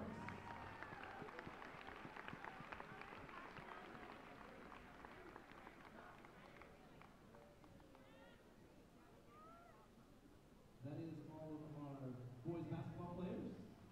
I believe next we are going to do the cheerleaders.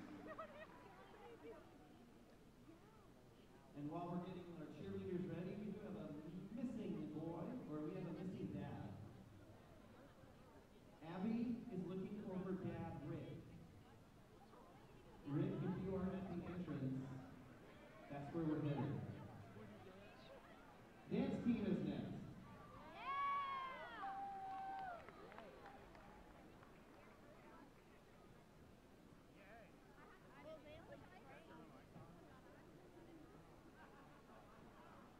Boys, we know you have a game. I think we're going to let the boys go and get ready for the game. And now we will go ahead and welcome our seniors from the dance team. How about a big hand for the boys seniors? They'll be back in about 20 minutes.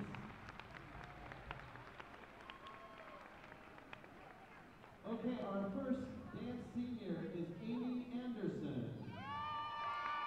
And his parents are Christy and Chuck Anderson.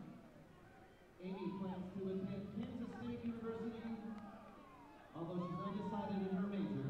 Senior Amy Anderson. Our next senior is Skylar Maddie. Skylar's parents are Amy and Jason Maddie. She's undecided on her major, but she plans to attend the University of Arizona and the Honors College. Senior Skylar Maddie. Alexis Cross Tunley. She is escorted by her mother, Deja Cross. She plans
14 at Olathe Northwest. Her favorite basketball memory was all the rides to the Newton tournament. She plans to play softball at the University of Northern Colorado and major in biological science, pre-health, and biomedical science. Senior, Shayna Espy. Number 21, Katie Kappelman. Katie's parents are Don and Kim Kappelman. She's also involved in soccer, tennis, Raven Service Club, FTO, and the National Honor Society. She remembers going to Wichita for the state tournament with all of her teammates. She plans to play college soccer at William Jewell and major in education and psychology. Senior, Haley Kappelman.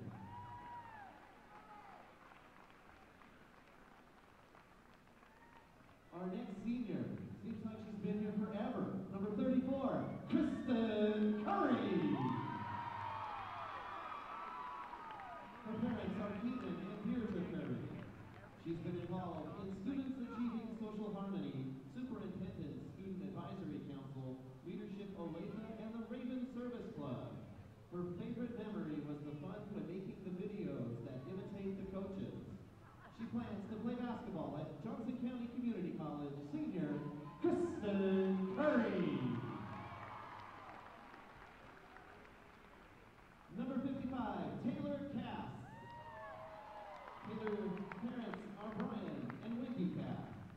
In addition to basketball, she has been involved in soccer and cross country. Her favorite memory was at Newton playing Mafia together and laughing a lot. She plans to go to the University of Iowa as a pre-med major and eventually become a dermatologist. Senior, 55, Taylor Cass. How about a big hand for all of our seniors?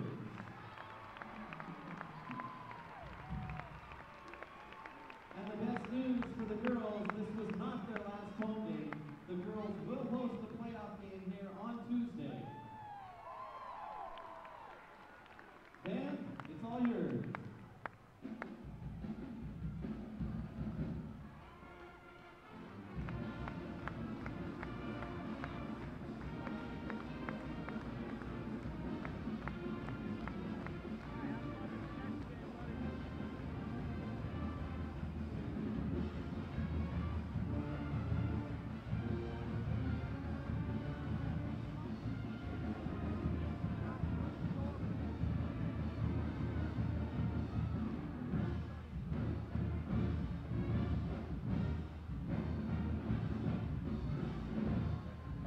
Boys varsity game will begin in approximately 20 minutes.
Attention please, we have another lost little girl.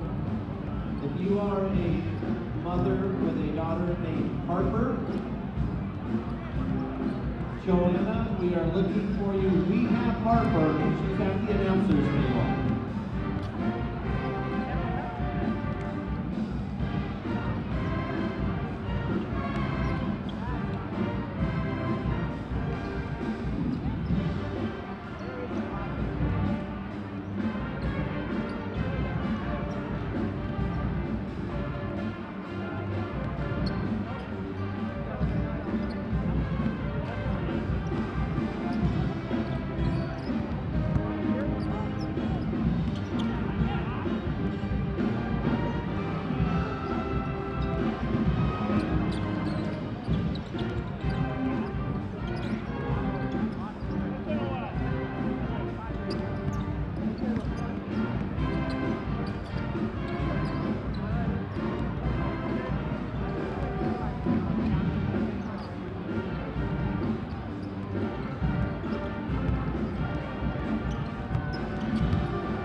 There are several people from Northwest.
Welcome to Olathe Northwest. We're getting ready for the boys basketball game here between the Olathe Northwest Ravens and the Olathe West Owls. So the girls were able to get a win for the Ravens here in the first game, and we are looking forward to an exciting matchup here coming up in about 4.5 minutes. I'm here alongside Jack Clayton. I'm Ben Whitney. Thanks for joining us.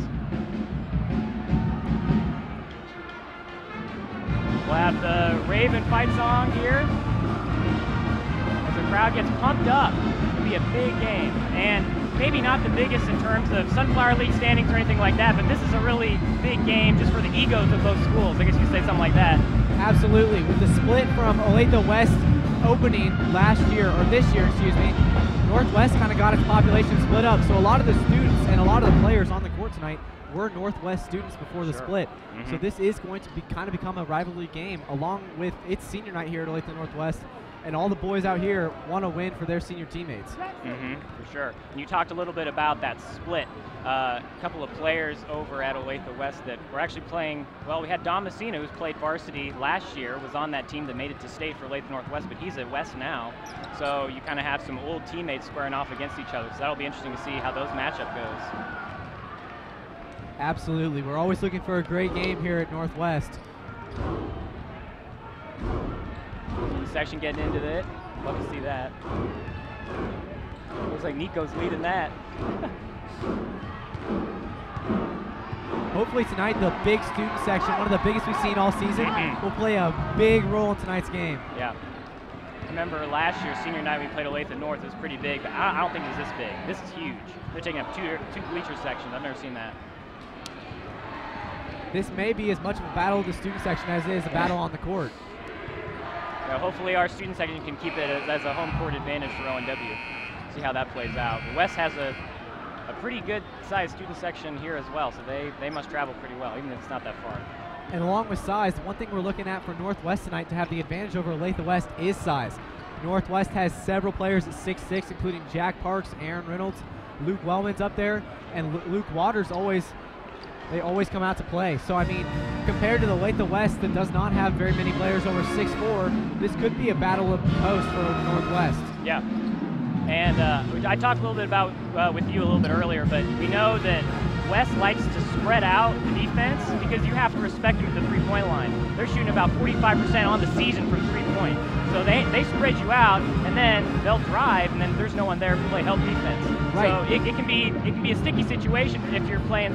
Your defense isn't as strong, you're not moving as fast with whoever you're defending, because they can pull up, hit a three right in your eyeball, or they can drive right by you and score. Right, a big contrast in style for these two teams.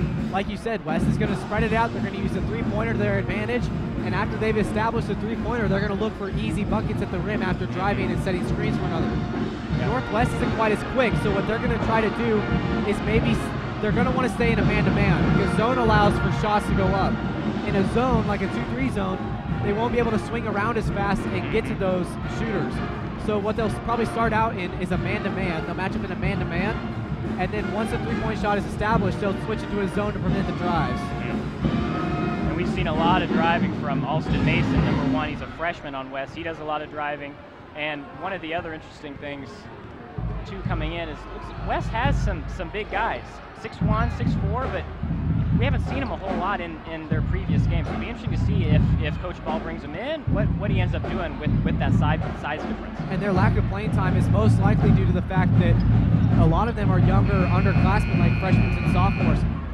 Just like in the girls' game, West's biggest problem this year is lack of experience, because not very many of their players have seen varsity time, considering that there are no seniors in their school this year. It's all underclassmen and juniors. Yeah, and that's another advantage Northwest has. Not only do they have size, they have experience. This is a veteran team. A lot of these guys have been playing for quite a few years, and a lot of them have been playing with each other. So having that kind of team chemistry is going to be big. And of course, team chemistry is always a factor. As you said, a lot of them play not only school basketball for several years together, but a few of them play club basketball over the summer and in the off-season. So Northwest High School, home of we'll see how this matchup goes. Yeah, it'll be exciting. Getting ready for the national anthem here. We'll take a little break, and then we'll be right back. It's an exciting game coming up. The Owls will be the visitors on the scoreboard. The Sunflower League, of which both Olathe West and Olathe Northwest are proud members, believes high school athletics to be a vital part of the total educational program and conducts competitive activity for the many benefits derived within. The high ideals we hold in this regard can only be realized when there is respect for the effort and integrity of all game officials, coaches, and players. We urgently request that all spectators join with us in making this contest a tribute to American sportsmanship and fair play. We would also welcome tonight the class students from the sign language classes at both Olathe Northwest and Olathe West. They will be signing our national anthem. At this time, if you would please stand and join us as we honor our country with the playing of the national anthem by the Olathe Northwest Band under the direction of Mr. Chris Carter.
Introduce the players here. There's Alston Mason, and I was talking about him a little bit. He likes to drive. He will drive if you give him the opportunity. And good old Mike Anderson for Olathe Northwest. Doesn't do a lot of shooting, but he's a really important player in getting other players open looks. So. For the Ravens, a 6'6" senior, number 24, Luke Waters. Luke Waters probably one of the most important players on our team this year. He has done a lot down low, so he has to show up every night. You bet. For the Ravens, a 6'6" senior, number 35, Aaron Reynolds. Aaron Reynolds didn't play too much varsity last year, but this year he's gotten a lot of time, and he has shown that he can perform. It's always been impressive to see him work down low in the post. For the Ravens, a 6'3" senior, number 41, Luke Wellman. And Luke Wellman, senior on this team. Hasn't gotten a whole lot of in terms of minutes, but when he's been in, he's made a big impact. It looks like he's going to get that. Jackson Nicodemus, one of the stars of this team. Coached by Brad Ball. He is assisted by talking about three-point shots. He loves to take three-pointers. He's good at them too, so we'll see how well he does tonight. And the Nicodemus brothers are out here competing tonight to see who takes the family title.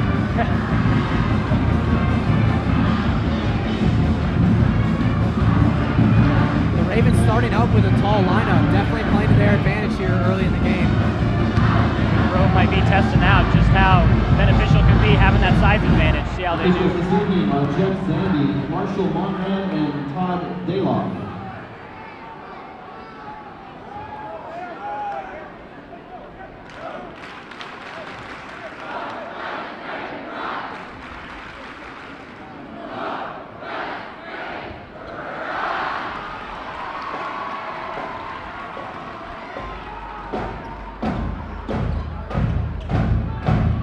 Wellman going to take the tip.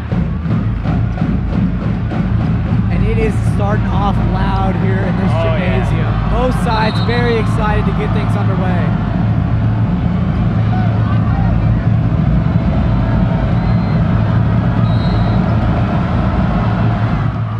Ravens will win the tip.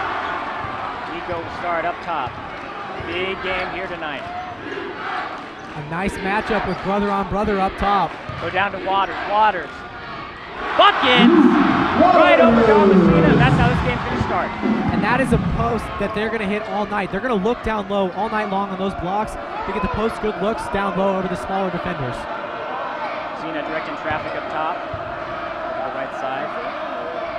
Although he is only a junior, he has lots of experience at the varsity level, and look for him to take over this game for the Olathe West Owls. Drive, goes back out. Messina has it. Anderson on him. Mason, 3. He'll get it to go. And that's what we were just talking about. Shoot threes. As you said, they're going to make Northwest respect him at the three-point line so they can get what they want going towards the rim. Nico drives, pulls up. Hits this. Nico making an impact.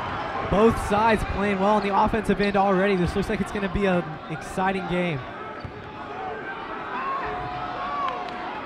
Up top. Cross to Mason. Back to Messina. Back to Mason. Back to Messina. And Northwest is starting out a 2-3 zone. Cougar Downing for 3. He's another big three-point shooter. They have to watch him. Right, and because the Ravens are in the 2-3 zone, they have to make sure they're moving quickly when the ball moves so that they can cover the shooters and get a hand in their face. 6-4 early on here. Waters has it. Messina on him. Waters drives out to Reynolds. Back to Nico up top. One thing to really watch for on the offensive end is that Jackson Nicodemus and Luke Waters make up near 2/3 of the Ravens' offense. Waters will try a 3. Won't go, and it'll bounce over the backboard. It's a good attempt. It's a good look for him. He's a great three-point shooter. I think he's leading our team in three-point percentage this year, so look for him to really shine tonight. Parks and Sheaver are going to check in, as well as Mitch Mediette. An important note to mention, when Kyle Sheaver is on the floor, Jackson Nicodemus doesn't have to carry the weight of bringing the ball up, meaning that he has more freedom on the offensive end. Get some more open looks. Messina. Back over to Downing. We thought about pulling up. After the three-pointers from Mason, Northwest transitioning to man-to-man zone to better match up with the shooters. They're also switching on every screen. Thought about the 3 from the corner. Mediette getting in there. Drive by Downing, and count the basket. They're going to call a block on Kyle Sheaver. The West fans are making their presence felt early in this game.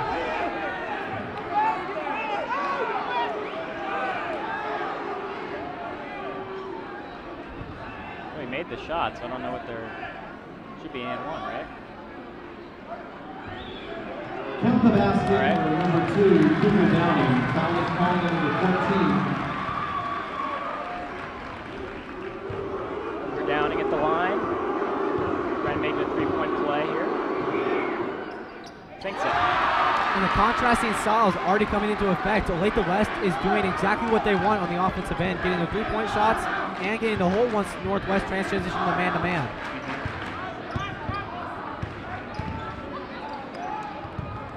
Waters looks in, over to Jack Parks, who will put it up and in. Great, and there's a turnover. Messina wasn't paying attention to Cougar Downing, and that's a turnover for West. And that is a very unfortunate play for Olathe West, because, I mean, after a score, the Ravens now have some ability to build some momentum going into the rest of this first quarter.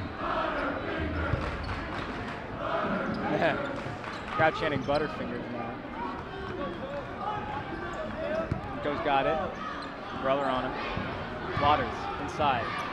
Shoots. Scores! 2 guys on him. He's going to put it in. He doesn't care how many men are on him. He's going to go in there and he's going to put it in. And he is so strong that he can move through the lane however he wishes. He's going to inflict his will upon the defenders. Mason will drive. And a foul on the floor. A little bit of a questionable foul call, but I love the way Mitch Midyett plays defense. He gets up in everybody's business all the time, and he's not going to let anyone get anything easy. Pass out to Nico. Downing has it. Over to Mason. Olathe Northwest is back in the 2-3 zone. It looks like they're going to try to pick their poison. Fake. Shot won't go, though. Parks with the board.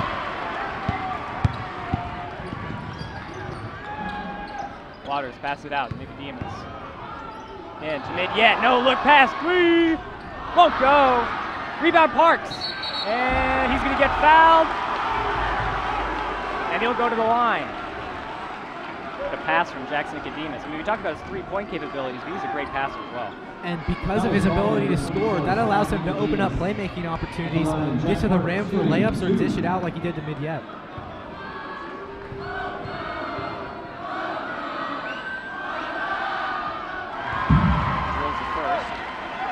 One thing the Ravens really need to control tonight is the rebound column. Because they have the height advantage, they need to make sure they're boxing out on the defensive end and getting second chances on the offensive end.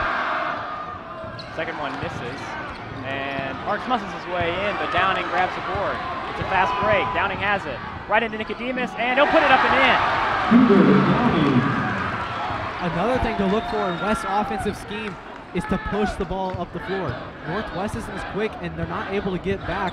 So if West pushes it up, they get easy layups. Into Parks, he'll turn, pull up, and got it. Do that all day if he has a chance. The Ravens need to continue to pound the ball inside. It opens up opportunities for dishes at the 3-point line, and they just have the advantage down low. Sam Nicodemus won't get the shot to go. Downing with it. He thought about pulling up. Cena driving up, and can't get it to go. Parks with the rebound. Nico has it, fast break. He's going all the way. Out to Sheaver, out to Parks. Mitch Midyett with it. Waters up top, 3. Won't go. Parks with the board, muscles his way in. Waters, inside, got it in 1!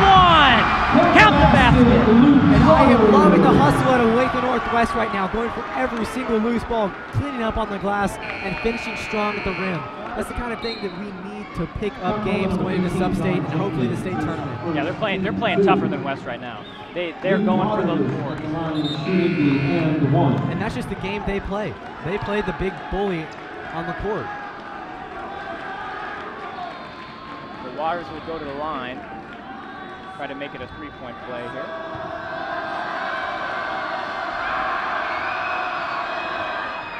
Knocks it down.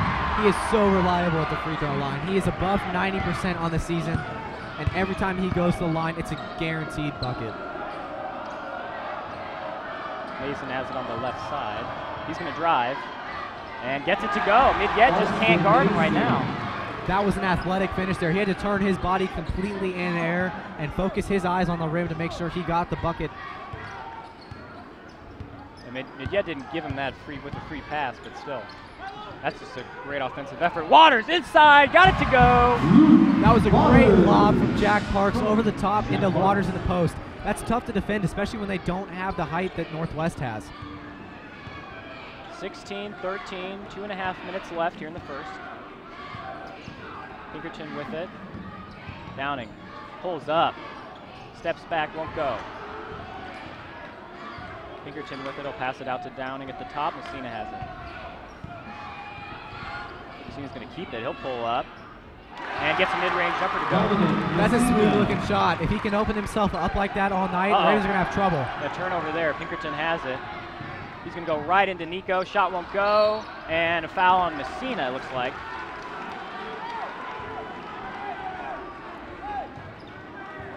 So on defense, the Ravens are probably going to switch a lot of the night between the 2-3 zone and the man-to-man. It's almost like they're picking their poison because with the spread offense that West runs, the 2-3 zone leaves a three-pointer open, but the man-to-man with the switch screens, even with the switch screens, makes it tough to get back on defense, especially with these quick guards. Yeah. Parks will pull up 3 and won't get it to go, but Waters rebound up again and he gets it to go. He was surrounded by 3 Owls right there. He still got the board and 2 points. Helps when you're about a head taller than all the guys around you. That helps. Oh, that's a nice shot by Mason.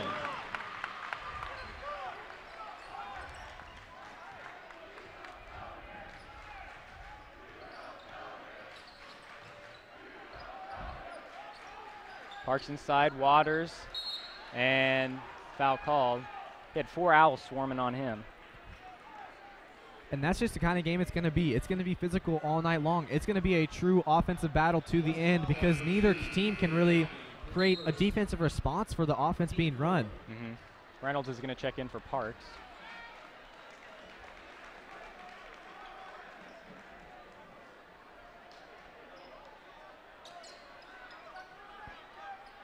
Casino on Waters. Muscles his way in, and won't go.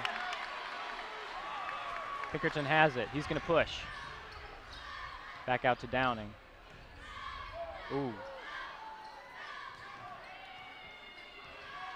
Messina off the screen. Watch this matchup here. We're seeing Messina and Reynolds. This is a big mismatch for Northwest.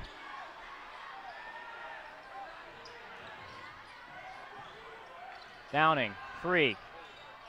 Won't go, in and out. Nico grabs the board. He's going to drive. Puts it up, won't go. And looks like a foul on Reynolds.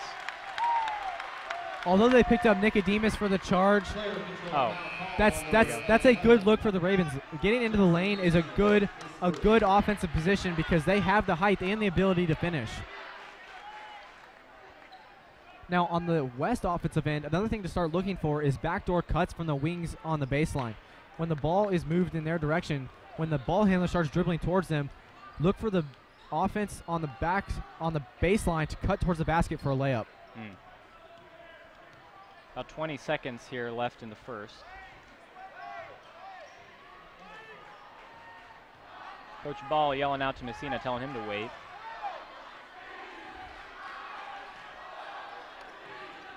Downing drives against Anderson. Step back. Shot won't go. Rebound. Oh, looks like a charge there. No call. Pinkerton, 3, and won't go. He got a good look, but just wouldn't quite get in. And we're going to take it to a commercial break. Ravens lead 18-17 at the end of the first.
We're back and ready for the second quarter.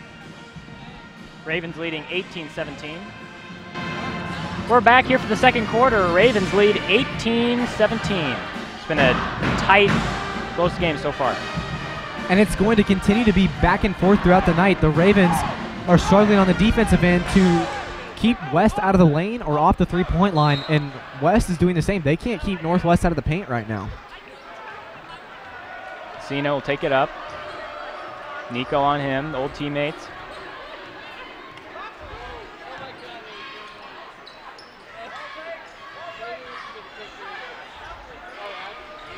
Messina drives, pulls up, gets it to go. Wow, that's a good shot. And he is going to be a difference maker tonight for the Owls.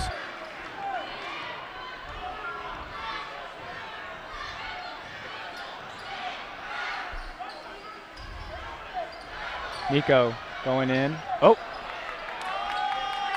Keeps the ball out to Jack Parks at the top. Waters has it. Back to Nico again. Waters double teamed. Pass it over mid-yet. Wide open. Three-pointer! Won't go. Rebound Mason. He'll take it down. Owls like to go fast. And good defense by mid-yet to keep him in front of him. I love the way he plays. He's always moving with his feet and his hands to keep anybody out of his space.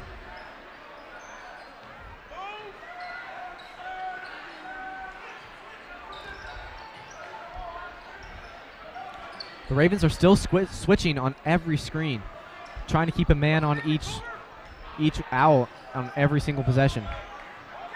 Mason has it up top. He'll drive. Oh, looks like he took like 4 steps. Parks grabs the board. The refs doing a good job staying off their whistles there. There was some contact, but it was initiated by Mason. We go over to Waters. He'll go in and gets it to go. He is just so strong with the basketball. That little hop into the lane is unstoppable. Downing right back, but he's swatted. And out of bounds, it's Ravens ball. He got swatted by Jack Parks on the other end. Fantastic defensive possession from the Ravens to get back on the defensive end, keep the ball off the backboard at all, and then to force a turnover when he stepped out of bounds. The student sections are going back and forth, starting to play a little bit into this basketball game.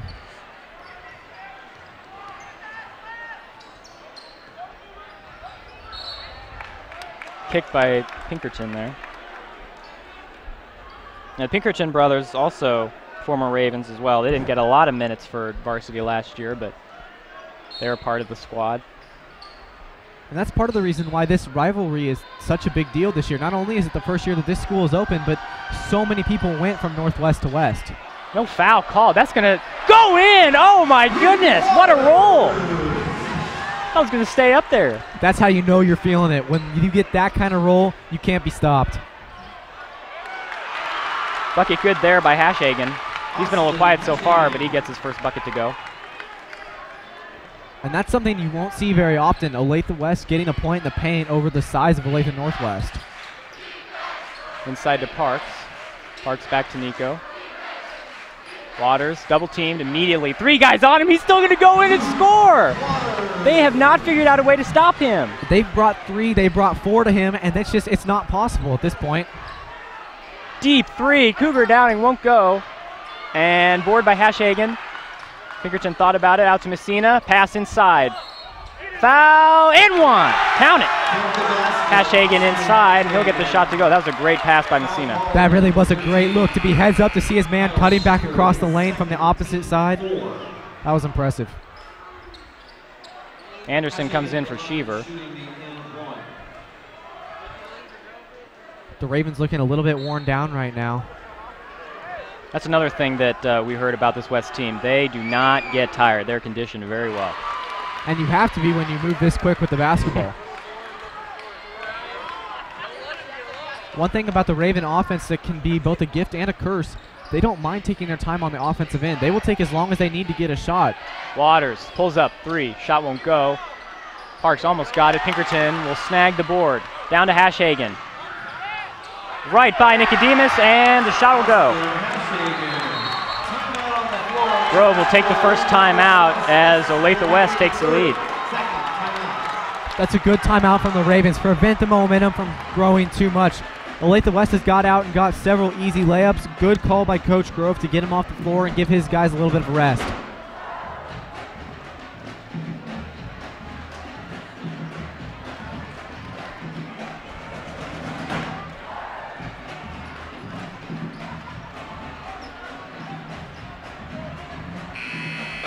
If the game stays this close throughout, look for the Ravens to try to slow it down a little bit more even later in the game to prevent Olathe West from getting off the scoreboard, because they can dominate the offensive end of the floor, keep the ball moving, and not turn it over and get the exact shot that they want.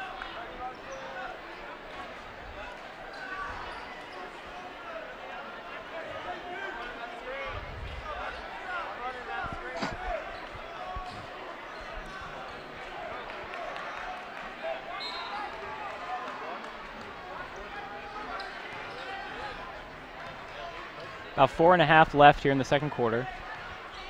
Owls lead by 2. Waters, 3. Got it! Wow! He is on fire tonight. Messina, oh, lost the dribble. Waters, jump ball. Looks like Waters just fell on top of Messina. Good hustle by both teams to get on the floor and dive after that basketball. Reynolds checks in for Jack Parks.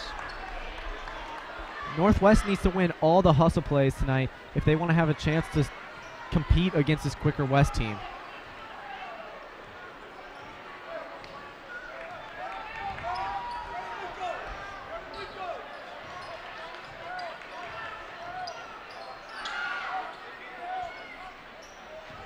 Anderson has it. He'll go to the right side.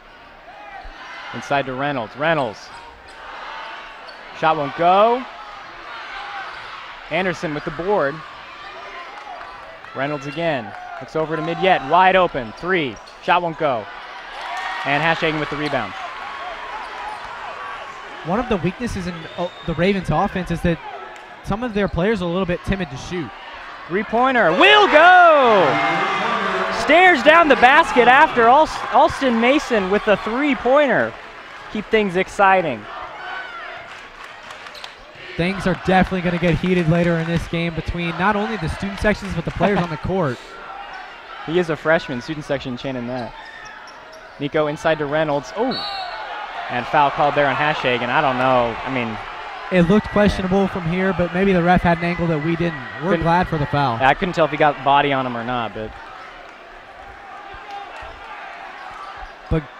going back to Mason, if he's only a freshman, think about how scary he is in 4 years with the ability he has now. Yeah. Get it to Waters, immediately double team. Nico over to Reynolds, over to Midyet again. Midyet doesn't want to take the 3. Even though he's missed a few times early in this game, I like that shot from Midyet, especially if he's open. Reynolds shot off the front iron. Messina has it. Fast break Owls. Messina. And, oh! And one. Looked like Mike Anderson had his feet planted, but I guess not. Regardless, I like the heads-up play from Anderson and the willingness for his team to take the charge. Even though he didn't get the call, that's a big-time play, and it takes guts to step in front of somebody moving that quick. Messina just going right into him. He's not backing down. He's not going to pull up and take a floater. He wants to go straight in. Northwest student section trying to get in his head here. Knocks down the 3, and the Owls have a 5-point lead here in the second quarter. Now, one thing we haven't seen from West is the press. That's what we've seen a lot in previous games, and it's been pretty effective. They did it against East, and they ended up losing that game, but that was a good game. It was. Midyet inside, gets it to go! What a pass from Reynolds. The backdoor cut by Midyet was heads up, and it was even more heads up for Reynolds to find him on the pass. Messina right at Mike. Nicodemus. Mike Anderson has quite the task here keeping up with Messina.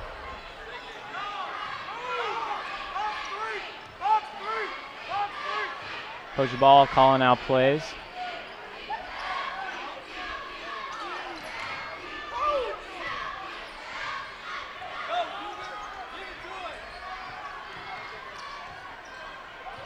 Downing drives.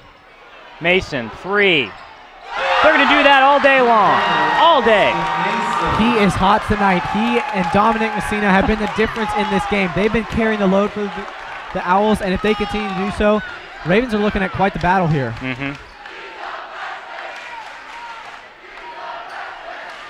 Nico out to Mike. Thought about pulling up. And stolen by Jenkins. Messina. Another fast break for the Owls. Messina, pass over to Mason, three-pointer, won't go. The Ravens are praising something for Mason missing that three. If that would have gone in, the momentum would have been forever on the Owls side. They have to know where he is on the court at all times, because he's going to pull up and take it if he has the opportunity. He's hitting tonight, like you said. Stay here. Look like Downing. Oh, a tech called on Cougar Downing. We don't know what the tech was about, but the Ravens need to find a new way to enter the ball down in the post. They're struggling, and that's 2 possessions in a row that a ball's been tipped after thrown down in the post. Talking with the official here. I don't know what he said. Technical foul called on number 2, Cougar Downing. That will also be his second. And Luke Waters is going to go and take the free throw. Luke Waters at the line. A good choice to put Waters at the line here.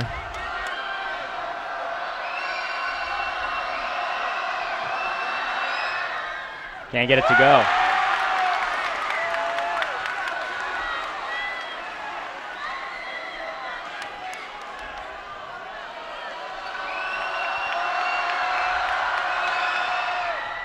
Second one will go. Lead now down to 5. With 1:08 left in the first half. The Ravens have some ground to make up, but there's still a lot of basketball to play, and they do, I think, have the advantage over Olathe West if they can just get buckets to go on the offensive side. You can't let West get wide open threes, especially not Alston Mason.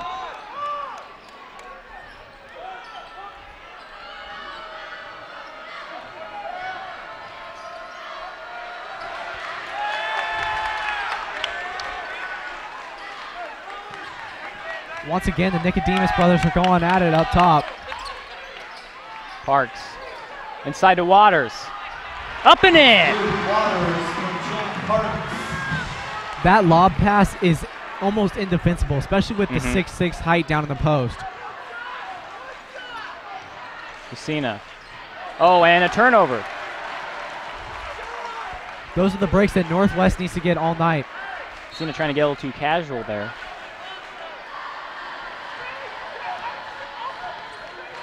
And 30 seconds left. The Ravens are probably going to hold for the last shot here. Look for Nicodemus to come up with the ball late in the shot clock, or the game clock, excuse me. Oh. He said he tipped it. Down to 10 seconds. Inside to Waters. Waters.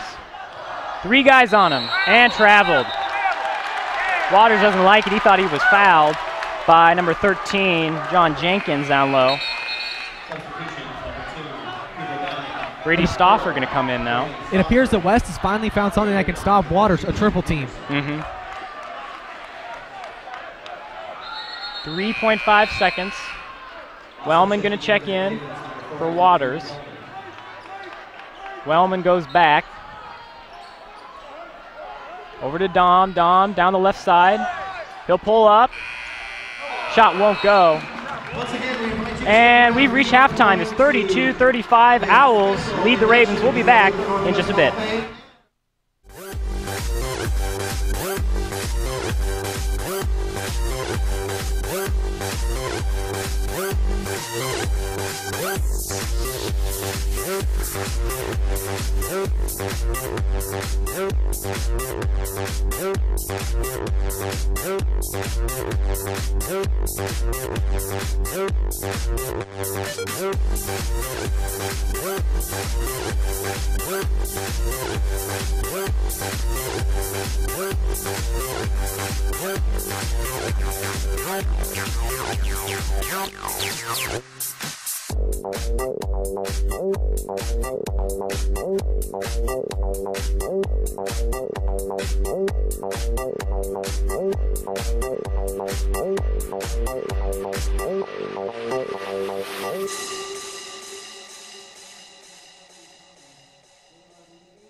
They're coached by Shannon Summers and Allison Crumbigle. Please welcome the Olathe Northwest varsity dance team.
Give it up for the varsity dance team.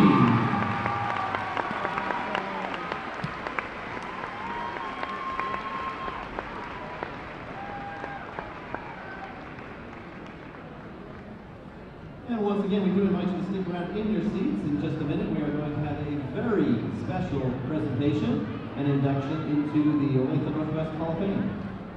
Go! Go!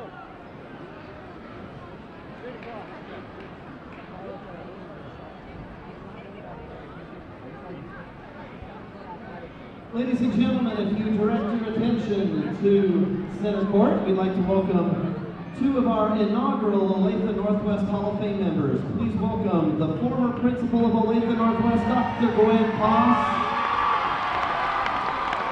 and 2005 graduate Nate Timbering.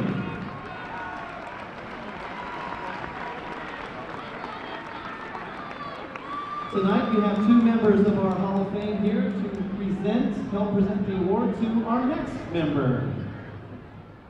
As a diver at Olathe Northwest, Clark Thomas was a 4-time All-Sunflower League first team selection, a 4-time Kansas 6A state champion, and a 4-time All-American. Graduating in 2012, he held school records and Sunflower League records, and in 4 years, Clark was never beaten in diving.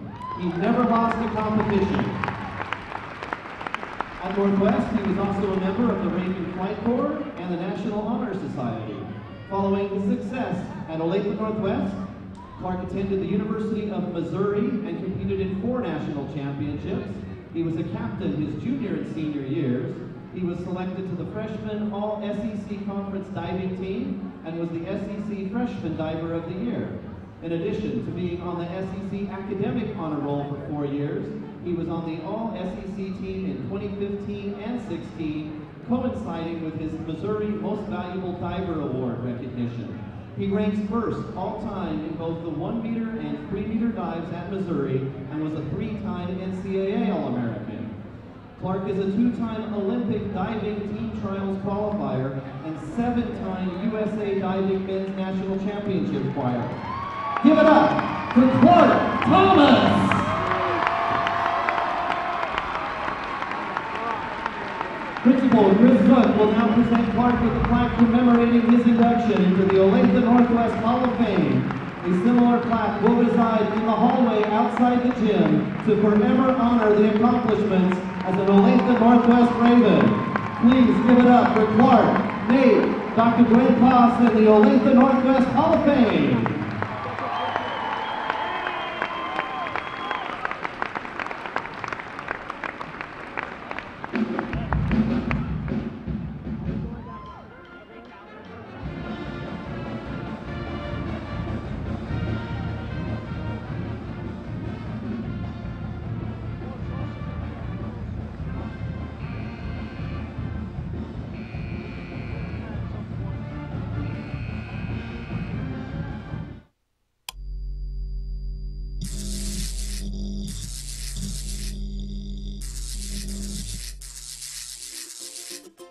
Got problems? We solve them. Warner Electric, your residential troubleshooting specialist. Great movies. Oh, yeah. Classic TV shows. Good evening, I'm Mr. Carson. Free to watch, easy to watch. But of course. On over-the-air digital or cable. This is it. This is your movie network. Boy, if life were only like this. And this is Antenna TV. I love it. Together, 2 memorable networks to watch. Watch your favorites on TV 25.3 and TV 25.11. Oh no, electrical problems. Who do I call? My preference would be Warner Electric. I think we found your problem here. For all your electrical troubleshooting needs, call Warner Electric. With more premium cable-like channels than any other station in the United States, we are locally owned. We are locally operated. We are free over the air. We are TV 25, where there's always something on.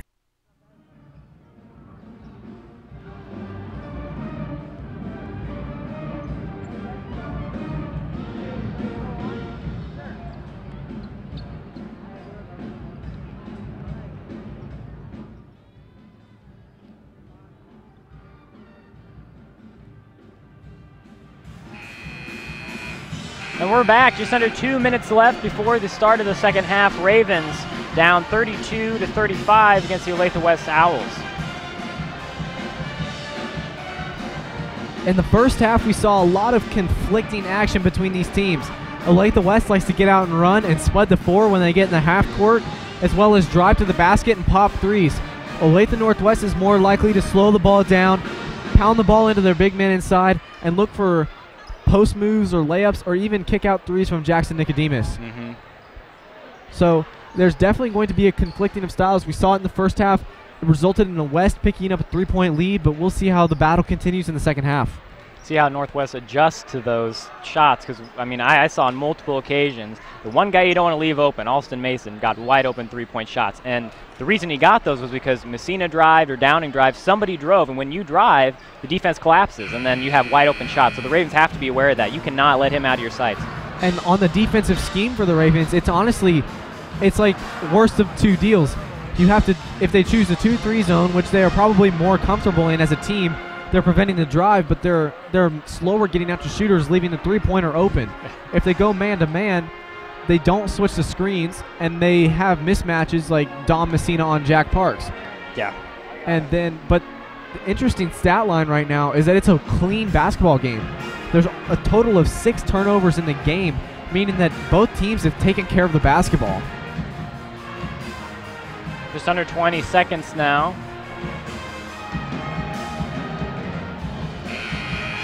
I like that sign, the snake. Speaking of the student section, a big part in the game tonight has been the student section. Both schools have been riled up and ready to go. Northwest has come out with lots of signs and lots of energy.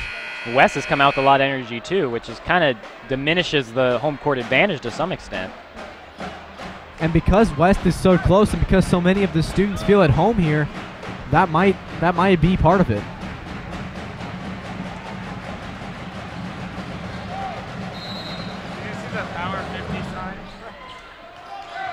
Owls get the ball to start the second half. Messina has it up top. Mitch Midyett on him. The Ravens opening up into man-to-man defense. Messina driving. Oh, and that's a turnover. He was looking for that same no-look pass he hit earlier in the game for an easy layup. Unfortunately, there was no one there for him.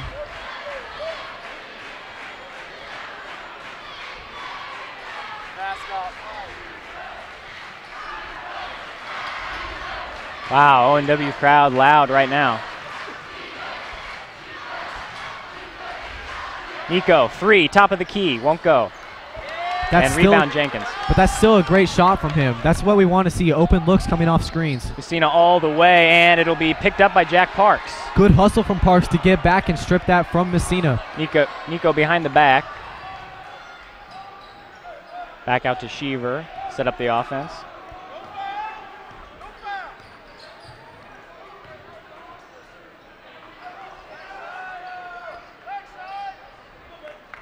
Waters over to Midyett.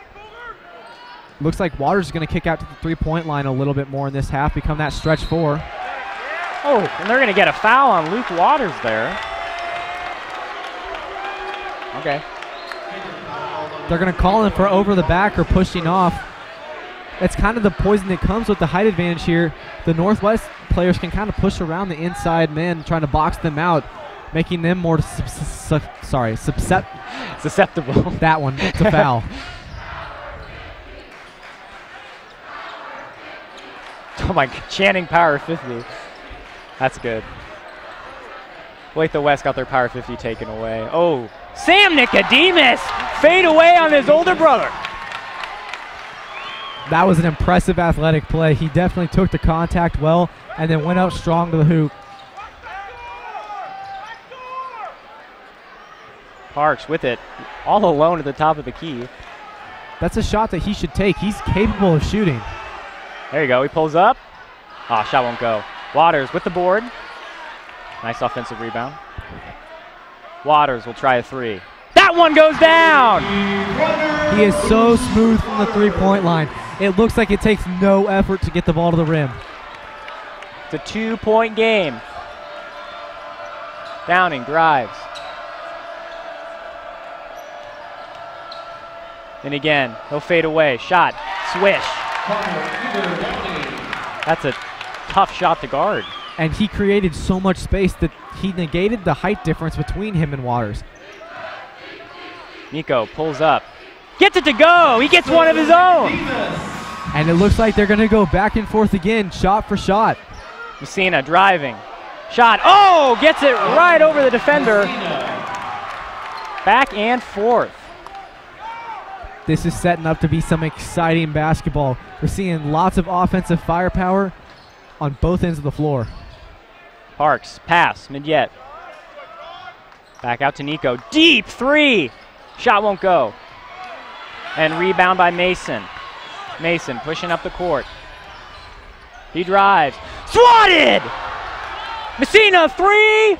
Won't go. And Mitch Midyett with the board. My good, the 2 big swats in this game by Jack Parks. My goodness. He is making his presence felt on the defensive end. That size advantage is working for him. And Nico drops one. 2-point game.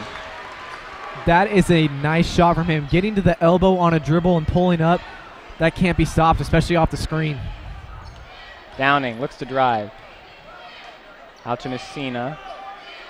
Over to Nicodemus.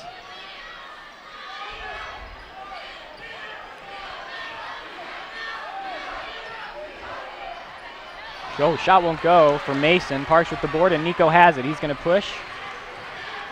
He's going to slow it down. Midyett. Back to Nico. He'll bring it back around the top. Waters has it. Double team. Midyet. Back to Midyet. 3. Gets a nice roll, and it's in. And the Ravens have a 1-point lead here in the third quarter. I'm glad to finally see one go in from him. He's taken great shots all night, and it's so nice to see one fall. Messina up top. Nice pass inside, but it's stolen. Midyet has it out to Nicodemus. Good idea from Midyet. Back it back out.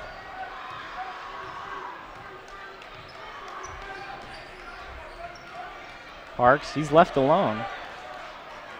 Parks needs to consider pulling up. He can shoot. And he is a threat from the outside when he's feeling it. Double teamed. He's going to pull up anyway. Shot won't go. And out of bounds. And it'll stay here. A lucky break from the Ravens. Luke Waters kind of made that play happen by providing pressure on the rebounder, and he knocked it out of bounds. Aaron Reynolds and Mike Anderson are going to check in for Kyle Sheaver and Jack Parks. Ravens 1-point lead. Exactly 3 minutes left here in the third quarter.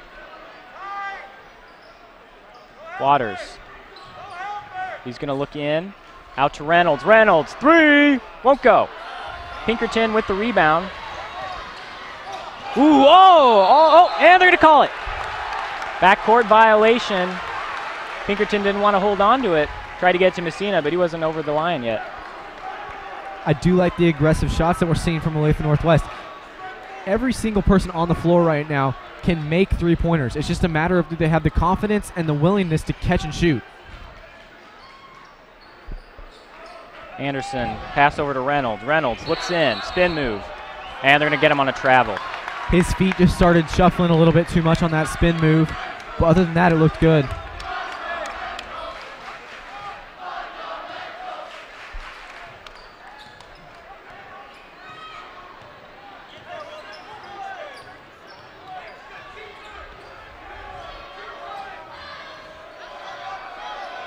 Pinkerton in the corner.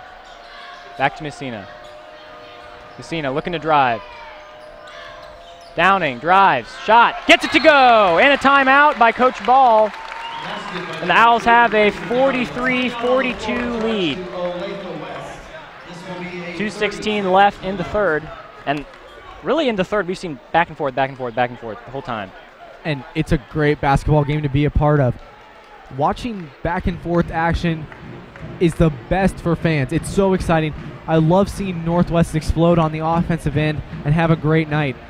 One thing that they need to continue to go back to, even though they've been moving away from it and West has been defending it, they need to go back down into the paint and play big boy basketball like they're used to playing, because they still have the height advantage, and they have 4 guys that all can play down low at an effective level. Yeah, and we've seen that once they have that ball down there for a little bit, you know, Waters has it, takes a couple dribbles, they'll double team, they'll triple team, and if that's the case, he needs to pass it out to someone that's open. It's like you said, all these guys can shoot threes. They're willing to take threes.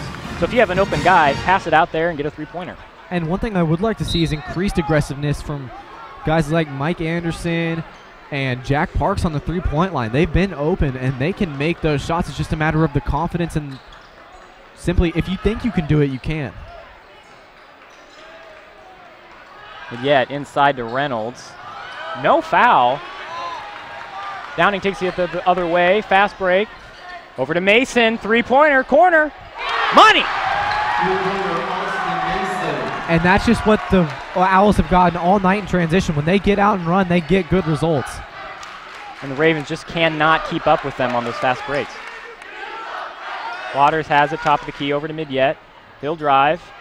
Oh, pulls up, gets rejected by the backboard. Messina has it going the other way. Wide open on, and Pinkerton missed the layup. And it's going to be West ball. One thing Northwest needs to focus on now on the offensive end is slowing down. They're getting rushed by the pressure Olathe West have provided on the offensive end. They need to slow things down, go back to their game, and put the ball in the post and get good shots.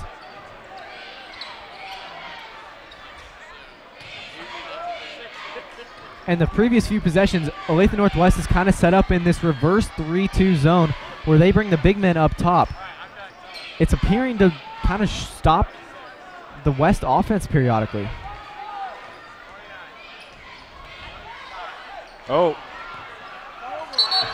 Can't save it there. Backboard violation. 1 minute left in the third quarter. And those are the kind of turnovers the Ravens need to take advantage of. If they're given the opportunity, because this has been such a clean basketball game, when they're given the opportunity to make plays off turnovers, they need to capitalize and take points.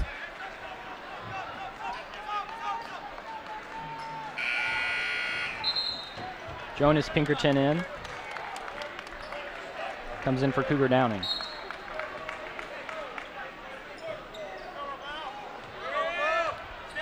Under a minute left now in the third quarter. Anderson with it, it gets tipped. Parks will grab it, over to Nico, thought about shooting.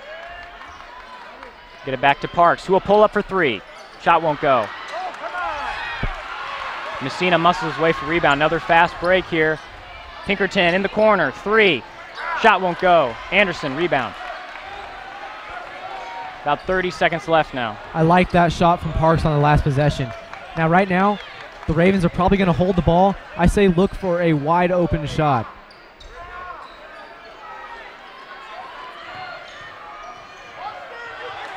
Ooh. Nico putting some moves on Pinkerton. He gets double teamed in the corner. Passes it out to Mike Anderson. 10 seconds left. Nico has it. 5 seconds. Nico drives. Three-pointer. Shot won't go. And .5 left in the third. That was a very heavily contested shot. But then again, I don't know what else you would have done. That's the guy you want having the ball when it comes down to the last few seconds. We saw that in the Olathe East game a couple weeks ago. That's definitely the guy you want. Yes, he had a great drive to the basket, was strong up to the rim, and he got the roll to win the game. He is clutch, and he is who you want handling the ball when it gets close. 0.5 seconds left, and they're not even going to take a shot. So we'll take it to commercial. Ravens down 42-46 as we head to the fourth.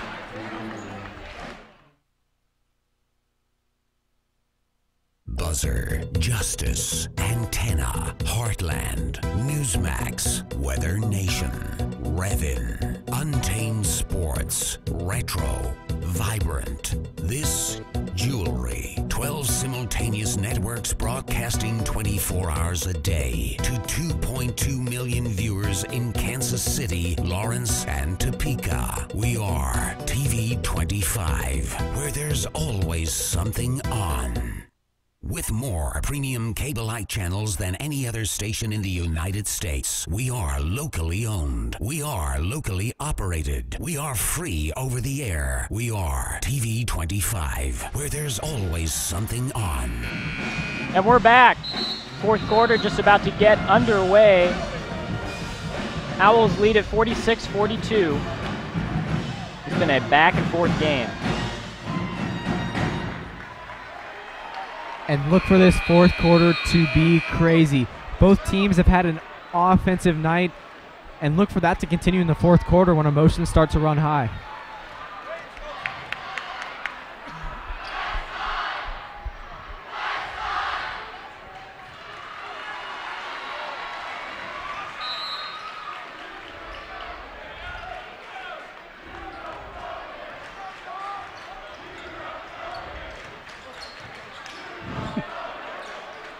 Nico has it on the right side, over to Parks.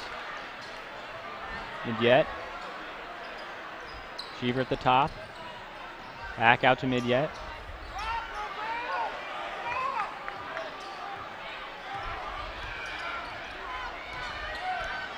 Over the last few minutes, they brought a lot more attention to Luke Waters, double teaming him anytime he's anywhere near the ball. He's been kept pretty quiet for a little bit here. Parks, great pass. Inside, and he's rejected by Hashhagen, and a foul called.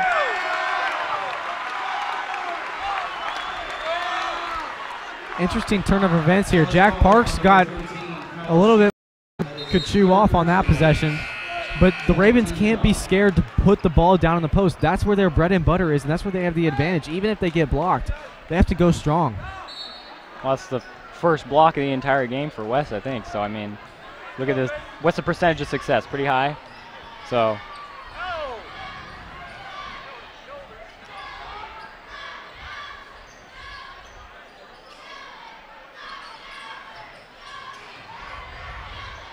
Oh, what a drive. Shot won't go. Oh my gosh, oh, looks like Waters might be hurt. He's slow to get up. Nico looking back at him. An official timeout. Looks like he got hit in the throat, grabbing his throat as he gets up. Maybe just got the wind knocked out of him. When you get jabbed in the throat, it kind of feels like there's a rock lodged in the back there. Maybe he's just slow to get up or a little bit dazed, but looks like he appears to be okay.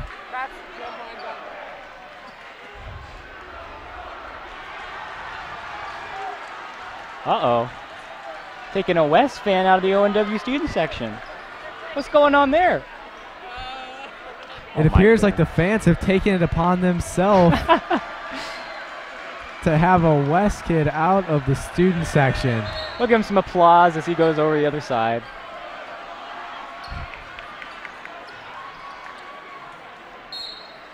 I don't know why he's not over on the West side. Timeout? Looks like Grower will take a timeout to give Luke Waters some time to recover and give his players a bit of a break. All right, we'll head to a quick commercial break. We'll be back here in just a minute. Watch me on Doctor Who on TV 25.9 Retro Television. TV 25, always something on. You're watching TV 25. Always something on. Oh dear. TV 25. Always something on. TV 25. Always something on. As WWE Hall of Famer Jerry the King Lawler, you're watching TV 25, where there's always something on.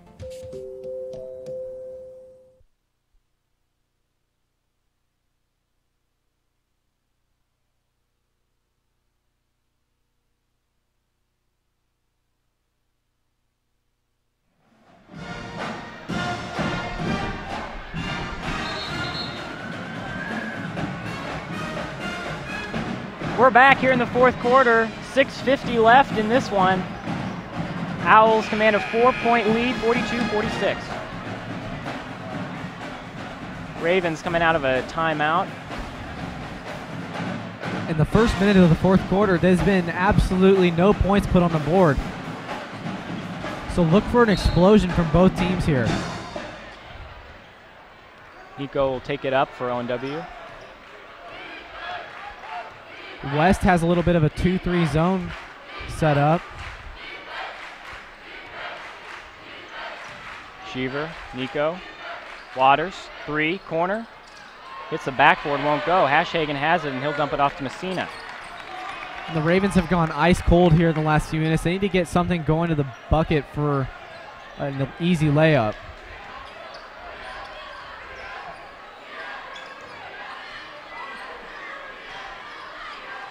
Messina will pull up. Shot short, won't go. Nico grabs the board.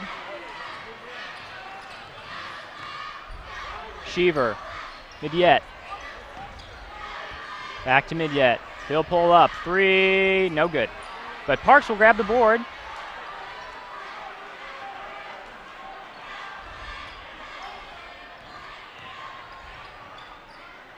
Nico on the corner. Back up to Sheaver. Messina, oh, foul called there.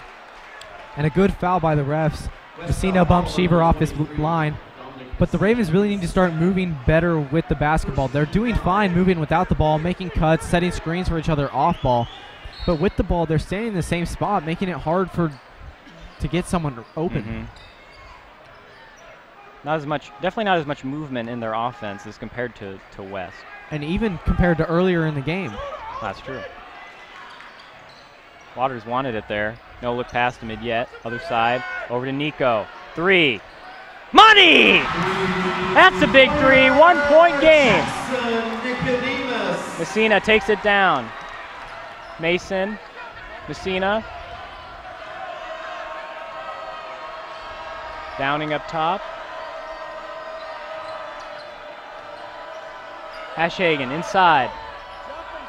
And, ooh, foul called. I don't know. Looked like... I think it was a good call. Even though he may have traveled on the hop, I think it was a good call by the refs to get Parks for the foul because he definitely had some contact there. Now, speaking on the defensive end, for the Owls, them setting up in a 2-3 zone, I actually feel like is a great idea. The Ravens only have 2 guys that they really need to focus on from the 3-point line. So as long as you always have an eye on Nicodemus or Waters, even though Nicodemus just capitalized on the situation, I think a 2-3 zone is the superior form because you can crash easier on when the ball goes down low. You can crash onto that defender and double team him without losing sight of some other guys out on the wings.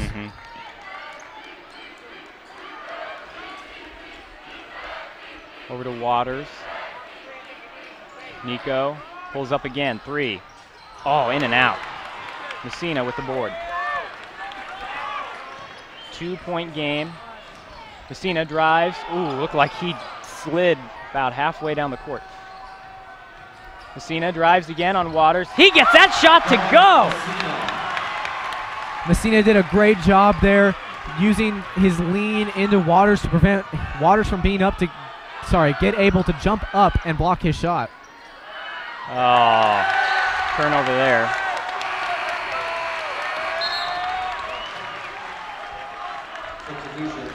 Jonas Pinkerton checking in here for Sam Nicodemus.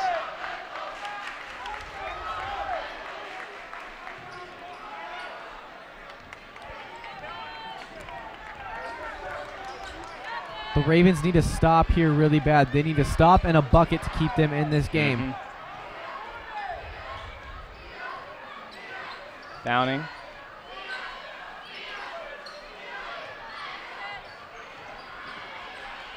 Messina drives, pulls up, shot's good! Don Messina came here to play today. And he is hard to stop. He's an offensive firepower for Olathe West.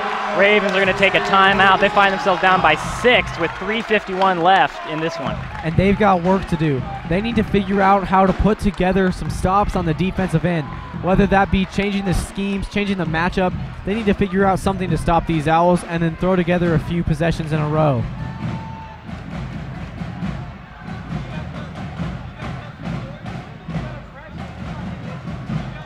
This game has just been crazy. It has. Back and forth. It's been very exciting. What's scary is the potential for Olathe West next year because they will have the exact same roster returning. Compared to Northwest, whose 8 seniors who played all of the minutes for the Ravens will all be gone.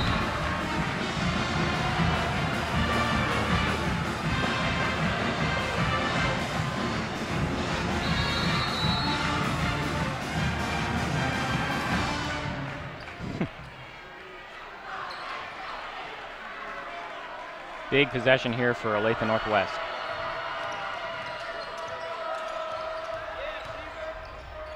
Oh, good pass there. Nico thought about it. Thought about it again. The nice thing for the Ravens, they still have plenty of time to get back in this game. Waters into Parks. Up and in! That's a big bucket right there. And that's exactly what they need to continue doing. They need to stay calm and get the shot they want because they will get it.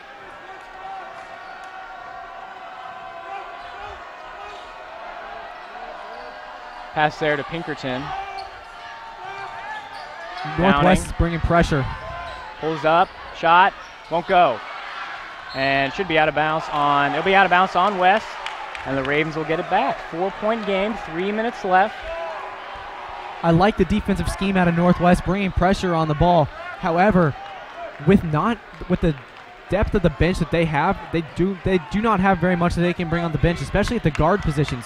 So they need to reserve some of their energy for the end of this game. They still have 3 minutes left. Great pass inside to Waters, and one, count it! Jackson Nicodemus with an incredible pass down low. Wow, that's big. And just as we think the Ravens might be heading out of this, they storm back with 2 consecutive possessions and a great finish at the rim to get the and one and hype the student section up.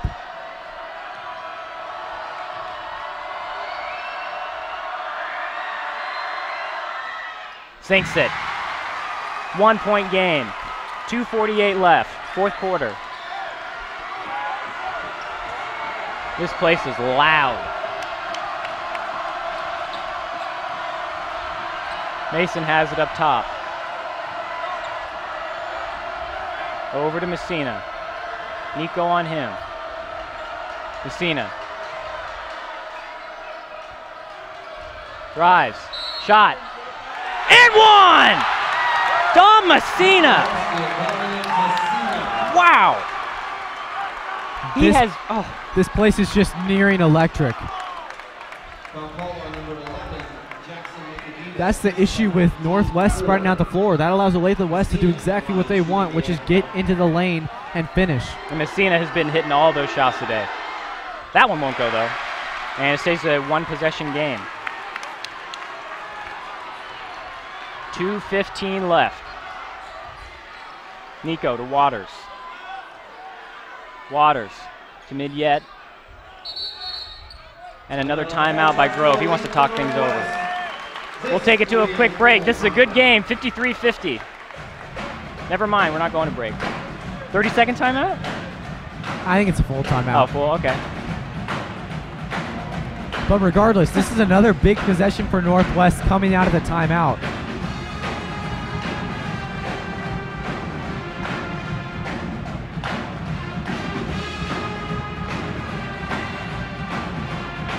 My goodness. I'm still loving the snake. Yeah, the snake, I like the snake. Snake's nice. See, it's kind of an inside joke around Northwest that a lot of the West kids that moved away to go to the Olathe West school are considered snakes by the students around here. So, I mean, yeah, as simple as that. It's kind of a good sign. Yeah. That's why they took so much joy in kicking that West kid out. They wanted him to go the other side. A lot of the students feel almost betrayed that some of their friends and companions from Northwest that they've spent time with decided to move schools.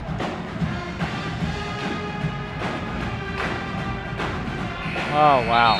3-point game. 2:08 left.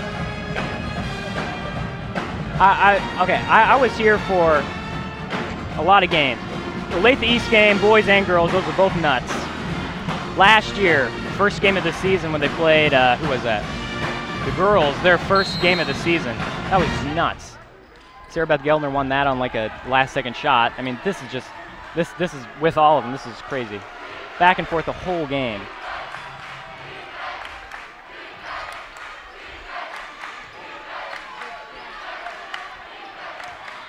With 2 minutes left, Northwest is not feeling the pressure of the clock yet. They're looking for the shot that they want.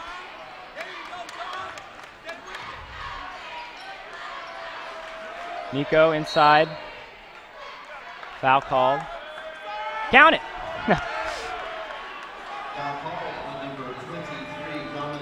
They're going to get Messina for kneeing Waters. It looks like things are definitely getting physical down low with Messina trying to grab every single advantage he can on the bigger opponent.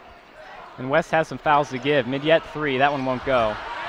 And rebound by Mason.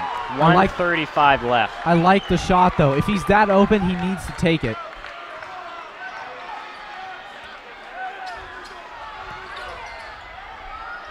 Downing. Dribble it back out. Over to Mason. Messina back to Mason. And foul there on Nico. And it looks like West is going to start burning clock here with about 1 minute and 20 seconds left, forcing Northwest to apply pressure and burn even more energy on the defensive end. Ravens still have a foul to give for 1-and-1.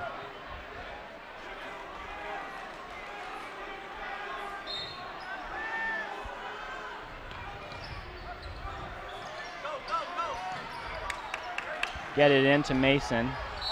And foul called there on Mike Anderson. Mason may have sold that one a little bit with the head, but still, I think it's a good foul because we don't want too much clock to roll off before the Ravens get the ball back.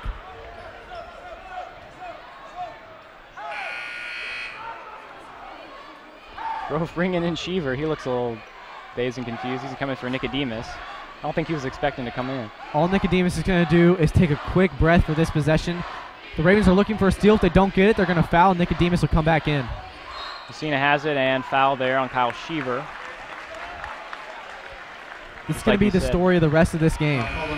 There's going to be a foul. The Ravens are going to be looking for a steal off the inbound. If they don't get it, they're going to foul. They don't want too much time to come off the clock before they get a chance to score. 1-1.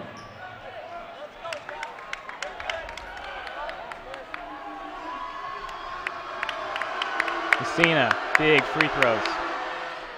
Won't go, in and out. 3-point game, baby. Northwest needs to start pushing the ball a little bit up the floor. They can set up their offense on the other side, but they need to get on this half of the court. Nico to Waters. 1 minute remaining, 1 minute. Over to Sheaver, thought about shooting. Woo.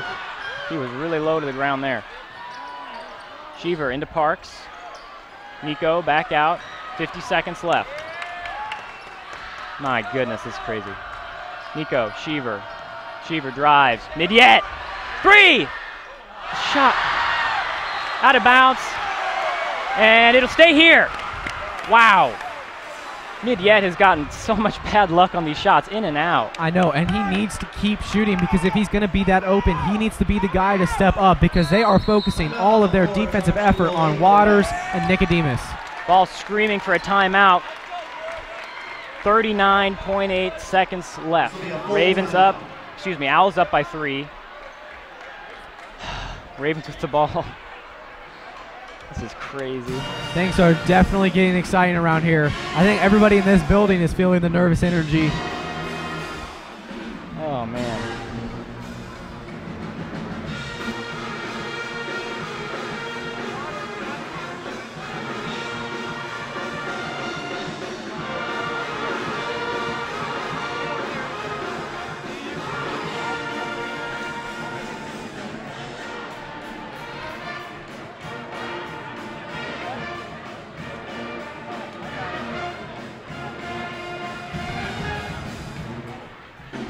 How much of a factor has the student section, do you think, been in this ball game?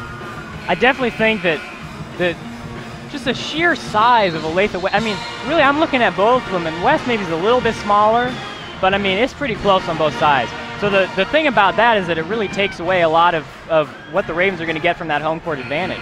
And I mean, beyond just the student section, it's a packed house here at Olathe Northwest. Every single seat appears to be taken. That might be why this gym is so hot. Yeah. Or it could just be that this is a crazy game and we're sweating profusely. That too. Sheaver to Waters. Out to Nico. Thought about the 3. Waters has it. He's backing down. Nico. Long 3. Won't go. And rebound Hashagen. He'll be fouled. That's a tough shot to miss. What the Ravens are hoping for here is a missed free throw and hurry back down to the other end to set up offense again. Mitch Wiggins, his second, team 8. Number 21, Austin Hashagen. West is going to put all their guys back. Hashagen 1-and-1. Big free throws here. Gets it to go. 4-point game.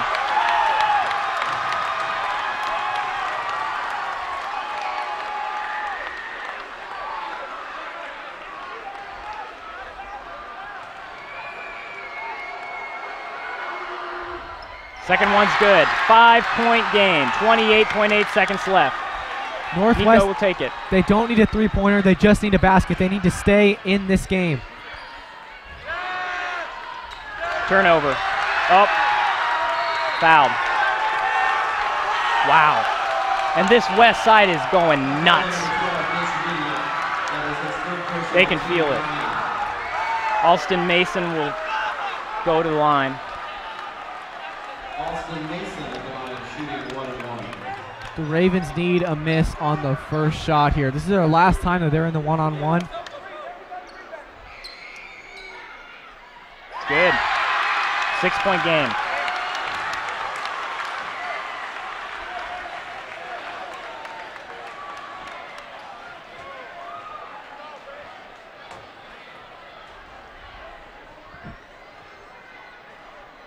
Olathe Northwest crowd making no noise. Misses the second one.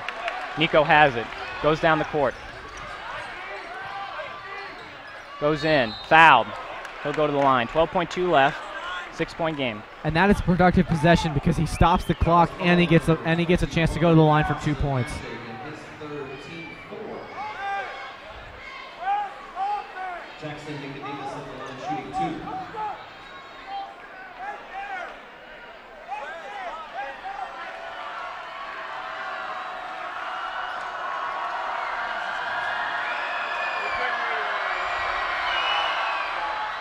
First one. And that's just a result of dead legs. He's played this entire game with an intensity that can't be matched. Grove wants a timeout. The West crowd going nuts. 6-point game. Nico has one more free throw. But after that, who the heck knows what's going to happen? No matter the result of this game, Northwest needs to go to the locker room, take a few minutes to reflect, and move on, because this is not the last game of their season. They still have Sub-State at home in front of their crowd that loves them dearly, and they need to go out and put on a show and advance to the state tournament for the second time in 2 years.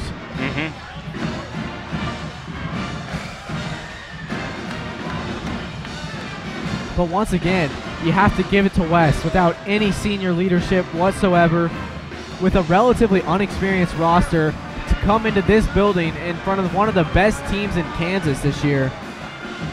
I mean, they played a great game. Yep. And next year is scary. Yeah. I mean, they have the exact same roster plus whatever they get in the freshman class and some JV kids moving up. Yeah, the next couple of years are going to be interesting for both of these schools, because you have, for O&W, I mean, your whole varsity squad's gone. I mean, right. So, you know, that's going to be interesting to see what happens in those next couple of years for them, and the same thing for West. We have a lot of new faces coming in, so it'll be interesting to see what they do over the next couple of seasons. And if you think about it, in 2 years, when the class of 2019 graduates, I mean, Olathe West is only losing 3 major minute players. Waters fouled. That's a good board by Luke Waters. He's smiling. Luke Waters at the line shooting 2.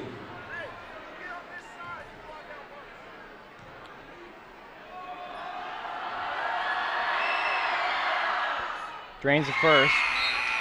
Substitution for West, number 13, John Jenkins. Reynolds For the Ravens, number 35, Aaron comes in for Sheaver.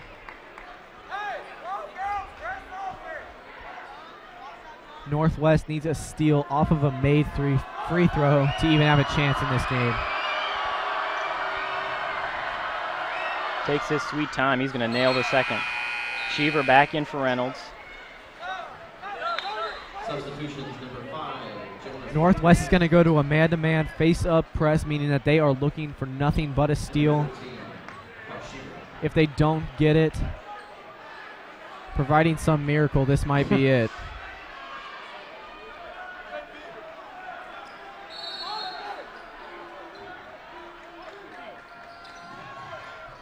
Messina looking to get it in. Can't find anyone. Turnover! 10 seconds left. No time should go off the clock there, because no one touched the ball. Yeah, what's up with, yeah, you're right.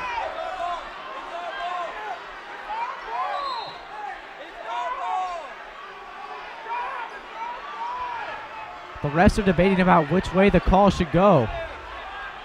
I didn't see anyone tip it. I mean, I don't have the best angle, but. Ball over here just going. He's spreading the cash all over the place. Man. This could be the difference in the game here, which way the ball goes. Yeah. Ball is petitioning his side, and they're going to talk to both. So 0.4 seconds will be added back onto the clock because there was no tip.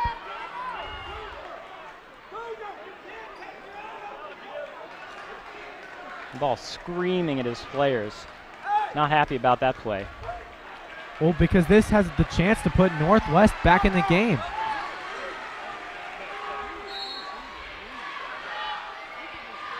Sheaver, mid-yet. Taking a lot of time. Waters inside. Gets it to go!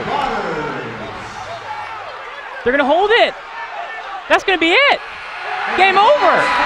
Oh, my goodness. On a technicality, that's the game. See, that cannot be the end of the game, because there was more than 5 seconds left on the clock before the game ended. There's no way before the basket went in. And West is going to storm the court.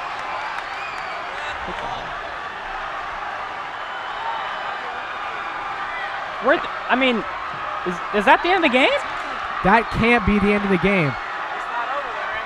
That can, but the refs have left the court. Well, yeah, I mean, trying to figure out what's going on here. Did Grove have, well, I guess he couldn't call a timeout. Refs are gone. I think that's the game. So what is barter anyway? That's a crushing. Oh my goodness. Helps you trade what you have for what you really need.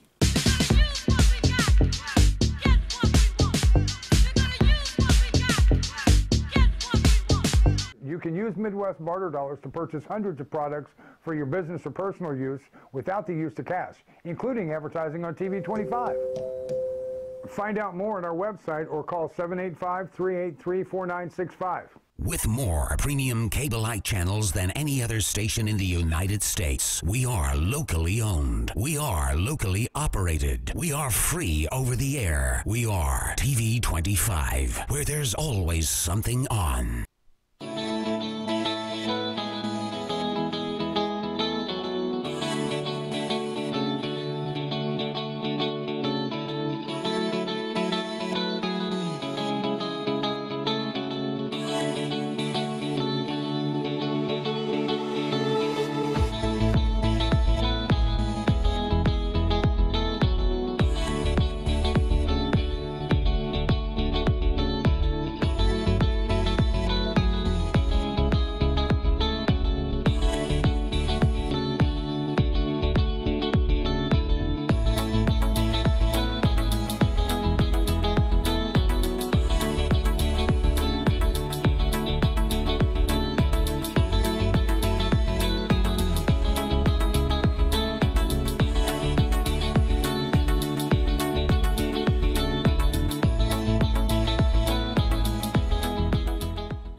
Tax time is here. This year, let Peggy's Tax and Accounting take away the stress and hassles of tax season. Whether you want a quick refund or need an IRS mediator, you can rely on Peggy and her 20-plus years of experience. Be sure to ask about Peggy's immediate tax refund. Agents are on hand 6 days a week and after hours by appointment. Walk in, call in, or visit their website for more information or to schedule your appointment today. Peggy's Tax and Accounting, 300 Southeast 29th Street in Topeka.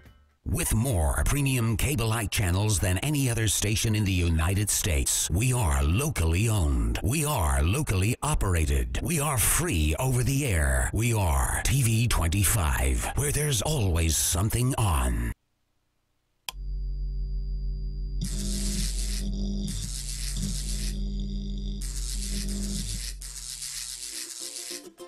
Got problems? We solve them. Warner Electric, your residential troubleshooting specialist. Great movies. Oh, yeah. Classic TV shows. Good evening, I'm Mr. Carson. Free to watch, easy to watch. But of course. On over-the-air digital or cable. This is it. This is your movie network. Boy, if life were only like this. And this is Antenna TV. I love it. Together, two memorable networks to watch. Watch your favorites on TV 25.3 and TV 25.11. Oh no, electrical problems. Who do I call? My preference would be Warner Electric. I think we found your problem here. For all your electrical troubleshooting needs, call Warner Electric.